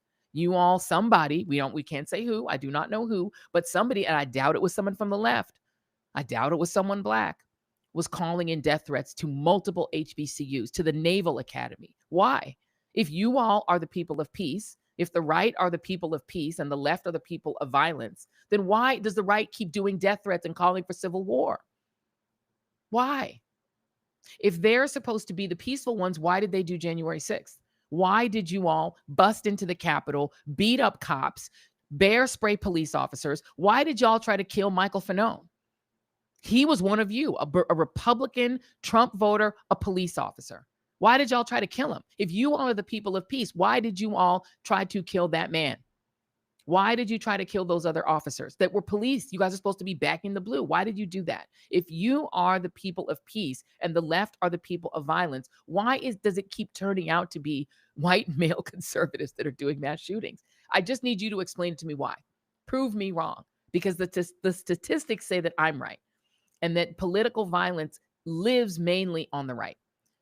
Historically, it lives on the right. When the Democrats were the right, the Klan was political violence. The Redeemers were conservative, right-wing Christians who were doing mass political violence, murdering entire towns full of Black people because they were angry that they were successful, lynching people, more than 4,000 lynchings, Black people, some Italians, and also some Jewish folks, and lynching Chinese people. If that is supposed to be the left, explain to me how that's the left. That's the right. Lynchings are the right. These mass murders are the right. Mass murdering children because you're mad that there are too many Hispanic immigrants. That's the right. Massacring a store full of Black people who were just shopping for food in upstate New York. That's not the left. That's the right. Massacring people in church as they are praying in Charleston, South Carolina at Mother Emanuel. That's the right. That's not the left. That's the right. The reason people are afraid to go to the mall, the reason people are afraid to go to an outdoor concert, the reason people are now going to be afraid to go to an outdoor event at any university, that's not because of the left. It's because of the right. People are not afraid to go to a concert because of liberals. They're afraid to go to a concert outdoors because of that Las Vegas shooting, which still hasn't been solved. But I'm going to just guess that it's probably the right, because I'm not so sure there are left wingers that are out there shooting up concerts. This is just a fact. This is not about my feelings. My feelings are that I'm horrified that anybody dies. This is why I am for the people of Palestine not being killed. So I'm just pro-death in general. I'm anti-war, right? I'm anti-genocide. And I'm anti-people getting shot, including Charlie Kirk. I don't want him to get shot either. I don't want anybody to get shot. I don't want people to get shot because I disagree with their views. But the reality is the left, look, I'm going to tell you this right now. I just did an interview with Crystal Ball recently and Kyle Kalinske, her husband. I was on their show. They're not going to post it just yet. We're just waiting to get it up when we can, have some room in the news cycle. But we talked about the Bernie thing. I was the enemy of the Bernie people. They never tried to threaten to kill me. I got roasted by the Bernie people on social media. It was horrible. It was one of the worst social media periods in my life. The Bernie people were coming at me daily, day and night. I couldn't get on Twitter without getting roasted by them. They never said they were going to kill me. The time when I've gotten deadly threats has been from the right. And this is somebody who actually gets these threats and who deals with it. It ain't the left. It isn't the left. Even the Bernie people who hated me and probably still do. They never threatened to kill me. I never had a Bernie person say, I'm going to kill you. You should die. I get that from the right. Those of us who are in this business, the people who are scared at news networks right now, including my old network, I don't think they're scared because they think the left is going to hurt them. You all on the right keep saying the left don't have guns and hate guns. What are the left going to kill you with? The left are the ones without the guns, right? Y'all are the ones who keep bragging you have the guns. So you're even admitting that it's the right. January 6th, the right. Enrique Tarrio is not the left. He's the right. And he's still threatening people. So this is what we need to face. And as a country, if we don't start facing it and face that our problem is the right, not just the actual violence that they're doing, but the way that they're grooming young people to be violent. You all want to talk about Black culture? You want to have a conversation about hip hop culture? Let us have that in the Black community. We don't need y'all for that. You need to have a conversation about what's happening to young white men. You must have a conversation with them. You must find out why they're so angry that they're picking up the guns you're letting them get, that you're making easy for them to get. And why are so many mass shootings happen? This is an actual serious conversation we need for our country. And this conversation cannot be done by Barack Obama. Y'all are not going to listen to him. It can't really be done by Bernie Sanders, although some of them listen to him. It can't be done by AOC. Jasmine Crockett can't do it. You on the right have to do it. And I don't know if there's a conservative who has the esteem of enough fellow conservatives to make that happen. Y'all ain't going to listen to Mitt Romney. But there's got to be somebody that you guys are willing to listen to say that it's enough is enough. Why are y'all so angry? You have the White House, you have both houses of Congress, you have a Supreme Court that is completely obedient to your president. They're willing to give him unlimited power. They're willing to say that he can take SEAL Team 6 and kill anybody he wants. They were willing to affirm that. They're willing to say that ICE can racially profile anybody they want. The United States Supreme Court has said you can racially profile Latinos based on their accent or the way they look. You guys have everything you want. You have legal racial profiling. You've ended DEI. You've ended affirmative action. You get all the best jobs, even if you're not qualified. You can be a Fox Weekend host and be the Defense Department's Secretary of Defense. You can be Kash Patel and be a podcaster who wants to go to Valhalla and run the FBI, as long as you're conservative. You have everything. Why are y'all so angry? What the fuck are you angry about? You've banned all of our books. You've banned Black history. You banned the 1619 Project. You don't have to compete with women for jobs. You've chased them out of the military. You've chased them out of the senior positions in the Department of Defense. You've gotten rid of all the Black history in the museums. Museums are terrified. I have contacts that I'm talking to inside of the Interior Department, people who are running all of those spaces where you can go and see a Civil War memorial or something. The people who work in these places are terrified. They're afraid to tell the real history. The people who are working for the federal government are afraid to say the word Black. You guys have canceled Black scholarships. You're damn near, I guess, ready to get rid of HBCUs. Donald Trump just recently said they're not going to fund any minority serving institution. Y'all have gotten rid of that. You've gotten rid of help for Black kids to go to college. What more do you want? What are you so angry about? I go every so often, I go and lurk and look on X Twitter. Y'all are the maddest people ever. Y'all are so angry for people who have everything. Y'all said you want your country back. You have it. The rest of us are sitting back and trying to keep our peace and preserve our peace while you all are running the country. If the airlines are crashing, that's you. That's the people you wanted to run the United States government. The FBI, y'all are laughing at them on X Twitter and saying that they look ridiculous. That's your FBI. They've purged the people who made the FBI what it was. It's not what you wanted. You have your podcasters running the FBI. You have your friend from the real world running the Department of Transportation. That's what you wanted. There's no longer a gay guy there. The gay guy's gone. The gay guy's at home with his kid and his husband. He's not in charge anymore. The Department of Justice is what you wanted. It's your Justice Department that won't release the Epstein files. If you're mad about the Epstein files, you shouldn't be mad at me and the left. You need to be mad at Donald Trump. You all have the country. You run every red state like it's already Project 2025. You won't let women have abortions in Texas. They're literally dying of sepsis. That's what you wanted. You wanted women to have only 6 weeks to get an abortion in Georgia. You got it.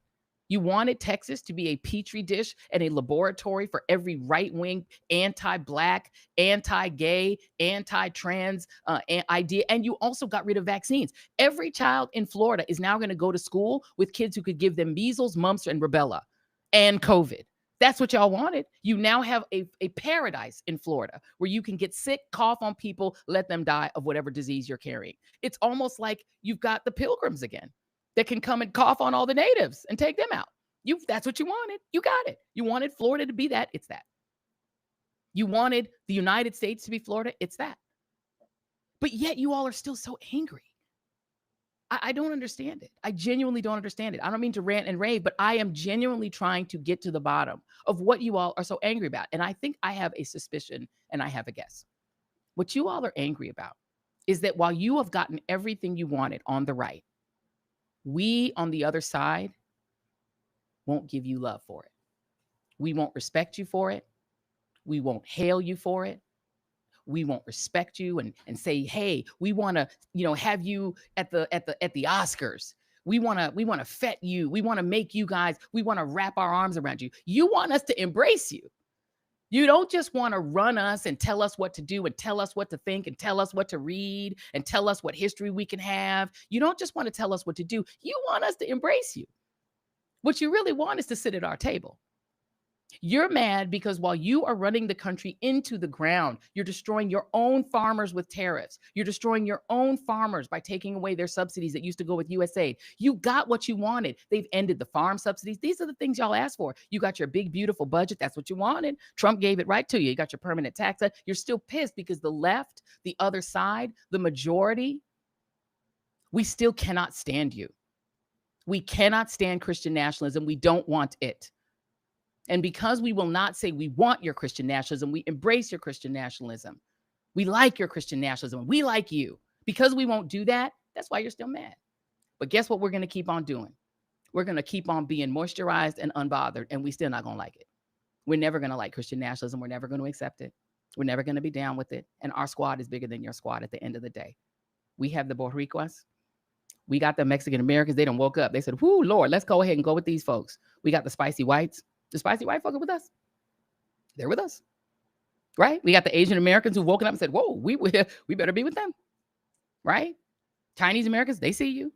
Japanese Americans are like, you're going to do internment again? We see you. South Koreans are like, whoa, we see you. Y'all gonna kick the South Koreans out. Now you're going to cry because Georgia's going to have a worse economy because you're not going to get to have the South Koreans teaching y'all to have those high-tech jobs. The South Koreans are like, oh, well, sure hate it. Africa's like, we're just going to do business with each other. We got BRICS. We don't need y'all. Tourists are like, we don't need y'all. The African Americans, the Caribbean Americans are getting together and said, yo, why are we fighting each other? Caribbean Americans are like, yo, we were y'all. We've been hip hop together. Let's go off. And you're mad at us because we do not want to be with you. This America you want, that's yours, y'all. You keep it. We don't want it. Let me big up everybody that's in the chat. Thank you all for hanging with us. This was OT. We did overtime on this Friday. We did it like it was a live chat. Let me big up some of the folks. Still going. Look, I'm just telling y'all, we have more squad. We're squabbling up. Squabble up. That's what we're doing. We've got more people. We've got the African Americans, the Caribbean Americans. We've got the spicy whites. We've got the liberal whites. We got the gays, the trans. We got all the people that are going to do the drag shows. We got them. Right? We got them there with us. We got the Mexican Americans who are the majority of Latinos. Sorry, they are. We got the Puerto Ricans. They don't woke up. They said, oh, y'all think our island is dirty. Okay, we with them. Right? We got the Chinese Americans. We got the Japanese Americans. We got the Filipino Americans. Y'all forget about the Filipinos. We didn't forget about you. You can be with us. We've got a very large squad. But what you all have is a whole lot of political power and fear tactics. But fear tactics will not work on us because we have been through this before. You all are forgetting. Y'all not playing with newbies here. Maybe my generation, maybe Gen X was not taught. Maybe our parents made us too soft and they didn't teach us how to fight a civil rights movement. But we're very quick learners. We learned the internet. If we could figure that out and went from rotary phones to cell phones, we got this. And we are now helping our young people, our kids, our millennials, our Gen A. They aren't all with y'all. They're not all with Turning Point USA. You guys have some, but we have more. Yes, I'm shouting at the Filipinos. I'm saying the Filipinos in the chat are like, yes, shout us out. Shout us out. All right, y'all. I hope y'all, apologies for the rant. I had to go off just a little bit, y'all. I could never do this in mainstream media. This is why we love new media, because I could just have my moment. I needed to say these words and these things. These things needed to be said. Brazil is in there. We got you. You see Bolsonaro, y'all. Whoever's Gladys, you see Brazil, 22 years sentence for Bolsonaro for trying to overthrow their government. This is how it's done. This is how it's done. They understood in Brazil, this is how you deal with somebody who's an insurrectionist who tried to overthrow the government. They don't sentence that man to a quarter century in prison. That is what should have been done in this country. And by the way, if we had done that, even after the Civil War with those insurrectionists in the South and not let them off the hook, we wouldn't be where we are today. We should have done real reconstruction and punished those damn insurrectionists from the South. Not a one of them should have been able to come back into public life. No pensions, no jobs, no Congress, no nothing. They should have X'd them out of public life. Then we wouldn't be here. Letting them get off easy and letting them put up statues to themselves and letting them rewrite our history books, huge mistake. Let's not do that again. But yes, we're shouting out. And if I missed anybody, the Jamaicans are in the house. I see the Jamaican flag. Throw all the flags up in the house. All the flags, throw them up, because that is what makes America great. What makes America great is the diversity. We come from every country. We're the baddest people from all over the planet. And we come together to make a multicultural society. That is what's great about America. J.D. Vance says diversity is not our strength. Bullshit. It is. Hegseth, the guy from Fox, he says diversity is not our strength. Yeah, that's because you're just a mediocre dude from Fox who gets to be defense secretary because of the color of your skin, not the content of your character. Diversity is our strength. We have the baddest military because it's super diverse. It's one of the most diverse militaries on the earth. We got the baddest people from all over the country, put them together and made a country. That is why America is great. And we are not going to lose. We will not lose. We refuse to lose. We're not going to lose to you. We're not going to lose to Donald Trump. And Canada in the house. We love Canada. Oh, Canada. And we got the Palestine flag going. We got the Brazil flag going. I think that might be a Swedish flag. Is that the Norway flag? I'm looking at all the flags in the chat. I'm loving the chat. Loving you guys. We got $10 from Rochelle. Rochelle put a tip in. She said it's so good. The rant's so good. I'm going to throw a tip in. We got fire emoji, fire emoji, fire emoji. We got laugh emoji. Y'all don't even have trolls. Where are the trolls at? The trolls ain't even here. Well, thank you all very much. I'm going to go ahead and let y'all have your Friday. Don't invite those fools in here. No, we don't want the trolls in, but they're going to take them out anyway. Look, I got all the flags. Whose flag is that? Is that Trinidad and Tobago? Who is the flags? Oh, Jason, help me with the flags. You got to help me. You got to help me. I'm working. You got to work. Oh, he's working. He can't tell me the flags. Y'all, look, I know my flags generally, but say what your flag is. If you're throwing your flag in, tell me what your flag is so that I can make sure that I shout it out properly. We appreciate all. I know the JA flag. Y'all don't have to tell me Jamaica. I already know what that is. If you put the Guyanese flag in, I'd appreciate it. Get my Guyanese people in. Get the Trinis in. Get my Bajans in. Let me get everybody in. Let me get my Canada people in. Norway, Ireland. Please, somebody throw an Ireland flag in there. You know, we love Ireland. Ireland is badass. That's a badass country. Let's get South Africa. What you got there? I said we got black folk in Scotland. Yes, black Scottish people. Give me my Scottish people. Give me everybody. Throw it all in there. All of the people, because we got this, y'all. We are the real true majority. We don't have the majority of the power. We just have to get ourselves together, create a plan, figure out what we're going to do, protect each other, love each other, stop ICE, stand there. We love let me give a shout out to the white Americans who've been using their privilege to defend our Latino brothers and sisters and black brothers and sisters who are being confronted by ICE. Shouts out to you guys. We just interviewed, and we're really excited, Joan Trumpauer Mulholland, who should be one of the role models that we look up to in this country. That's who should get a Presidential Medal of Freedom. Joan Trumpauer Mulholland, who was a white sister, my soror, Delta Sigma Theta, one of the earliest, maybe the earliest white member, but she put herself out there during the civil rights movement and did all of the things, got arrested. One of the flyest mugshots I've ever seen. That Southern lady, she said, let me look cute in my mugshot. That's the kind of person we need. And people who are standing for those immigrants on the streets of DC and Chicago and New York, when you all are putting yourselves out there, that's what we need to see. Do that. Because you aren't the ones who are going to get hurt by the police. And you know that. And the fact that you know, Nigeria flag in the house, that's what we want to see. Let's get together and do this thing, y'all. Nigerians in the house. Look at these people with these flags. The Jamaicans, Jason, why are the Jamaicans so extra? Why are the Jamaicans so extra?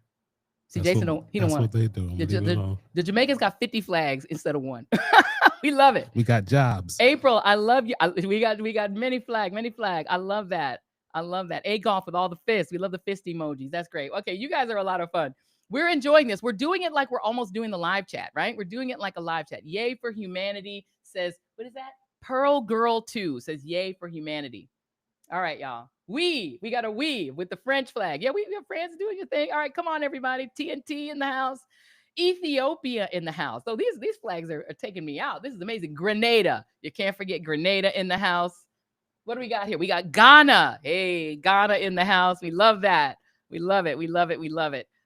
We got my Creole indigenous people. Yes, let's shout out the indigenous folks. Shouting y'all out. Shouting out Brittany J, who was one of our top TJRS members, threw a $9.99 tip in the till. Thank you very much. To Marcus, thank you very much. We appreciate you. Love you back. Steve's Adventures, throwing $1.99. Look, I'm going to go ahead and get me a candy bar with that. That's amazing. Thank you very much. And by the way, all the tips that you throw in, they don't go to me personally. They go to work on this team. This team works really, really hard, you guys. We are small but mighty, and we always want to be able to get little stuff for the team, do stuff for the team, make sure the team has the stuff they need. So thank you all very much. That's Donna Watson. Thank you for the $9.99. We appreciate it. You do not have to throw a tip in, but if you do, we just appreciate love it. We appreciate love you guys so much. Lebanon. Oh my goodness. We got Lebanon in the house. Y'all, look how bad is this. We got Lebanon, Barbados, Panama, Jamaica. We got everybody. This is amazing. I'm loving this. This is actually really warming my spirit right now. We are showing the international flavor of Team TJRS, the international flavor of the resistance. You see the shirt That's I the got on, difference right? between terrestrial TV and online independent news. You That's can go it. worldwide. That's it. We can go worldwide. And look, when we were over at the other spot, y'all couldn't listen to Downtown Sterling Brown. You couldn't hear him, but you can hear Jason's dulcet tones. You can hear Jason. Jason can shout y'all out. We appreciate it. We got Spain in that. What? We got Spain in the house. India in the house. Wherever you came from, you guys are all part of the family, part of the team. By the way, we have an international audience. I was looking at our metrics. We got listeners in South Africa, listeners in England, listeners in the U.S. So whether you're in the U.S. or not, wherever you are, thank you all for tuning in. We just absolutely love you guys. Quebec, Montreal, Quebec in the house. Costa Rica in the house. Botswana in the house. This is pretty awesome. This is amazing. Jason, look at this. I hope you can see this chat. This is incredible. I St. can't see it. Lucia. I'm working. I got the screen on. He's over working. here. He got the screen rolling. This is amazing. And of course, shout out to Gaza. God bless Gaza. We are praying for you all every day. God bless also the occupied West Bank. We're praying for you guys every day. We're just praying for food. We're praying for help. We're praying for health and also for Haiti. For peace. Yeah, Sakpase, Haiti. We got the Haitians in the house. Also praying for Haiti every day. Iran in the house. Look, the Iranian flag's trying to outdo the Jamaicans with 400 Iranian flags. We love it, but look at this. The rainbow flag. Yes, rainbow flag. Yes, rainbow flag. Yes, rainbow flag. Dallas, Texas in the building. We got to have our South. We got to love our South. Thank you, Dallas, Texas. We appreciate y'all. Yes, we are sending Gaza love. I'm loving all the love that you guys are sending right now. Trinidad showing out 40,000 flags from Trinidad, 40,000 flags from all of these places. And look, the reality is you cannot stop this movement. You cannot stop it. Chi-Town, Chicago in the house, Turkey in the house, Dominica. And no, it's not Dominica, it's Dominica. Okay, Dominica is in the house. Thank you so much for being here as well. I'm just loving it. This is so much fun. I'm having a great time. Michigan, watching from Michigan. Shouts out to Lisa Gonzalez watching from Michigan. Thank you for so much for tuning in. Mike Deasy, the world loves joy. Well, thank you very much. I love you all back. Thank you guys very much. This is pretty cool. This is pretty cool. Cecilia Romero from Antigua, checking in Sierra Leone, checking in Delaware, checking in Virginia, Biloxi, Mississippi, Birmingham, Alabama, checking in Chicago with a lot of O's with KG checking in. We got lots of people praying for Gaza. We got Democratic Republic of Congo, my people checking in. Thank you very much, Congo. Sudan checking in. Jamaica, diversity checking in. SoCal, yes. Southern California checking in. They're feeling the hope, feeling the love, feeling the hope. Ukraine, Slava Ukraini. Thank you very much, J.O. Slava Ukraini. We got you. You guys are going to get this. And y'all are kicking them Russians' ass. Keep kicking ass. Ukraine. We love it. Y'all are heroic. We love your president. Tell your president to come on. We would love to get an interview. I know he don't have a lot of time. He's pretty busy. Portsmouth, Virginia, checking in. Brooklyn, New York, my people. Brooklyn checking in. Thank you so much. What do we got? We got Ohio, Columbus, Ohio, Tuscaloosa, Alabama, Baltimore, Maryland, Tennessee, Cleveland, Ohio, Connecticut, Dallas. Thank you. I love you back. Connecticut, Springfield, Springfield, Illinois. God bless y'all. Springfield, we got you. And we love your Haitian immigrant population. Los Angeles in the house. This is one of the best live shows that we have done. I've had such a great time. I am really going to let y'all go now because y'all need to get started on your Saturday. Yeah, I want to go get some drinks, man. Come on. Let's go get some cocktails. Y'all, let me know what cocktails you're going to have because we about to go get one. PJ Schuster, thank you very much. $49.99. PJ. Oh, my goodness. Okay, we had to buy the whole team a drink with that. $49.99. We love our diversity. Thank you so much, D. Sorrell.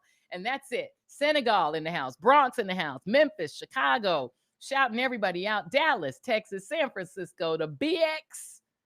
We love you guys. Thank you so much for tuning into the Joy Reid Show. If you have not hit subscribe, please hit subscribe. Don't be lurking. Don't be up in here making me all happy in the chat, having so much fun, and then not being a subscriber. Be a subscriber. Also, hit that share app. Hit that little like app, the little thumbs up. We appreciate it. We have 2,700 likes, which is great for the algorithm. The thing about social media is they really pay attention to the likes, the subscribers. So we want to make sure that you guys tell a friend, tell everybody they need to tune in, they need to subscribe. Let's get us to 500,000 subscribers, y'all. I believe we can do it. I believe that we can do it. You think we can do it by the end of the year? I think we can do it by the end of the year. Well, French 75 has been suggested. I think I'm going to take you up on that. I'm going to go get my French 75. And with that, what are you going to get, Jason? What are you going to drink? You know exactly what I'm gonna get. Bourbon sour. Bourbon sour. Jason's gonna get his bourbon sour. Like, if you know Jason, you know he love a bourbon sour. All right, y'all. We're gonna go have our cocktails. We're gonna wish you guys an amazing weekend. We absolutely appreciate, love you. Thank you for all the support that you've given this independent media channel. The Joy Reid Show is a labor of love because we love you. And we're gonna win this thing because we got the squad. Squabble up, y'all. Have a wonderful weekend, and we'll see you. What,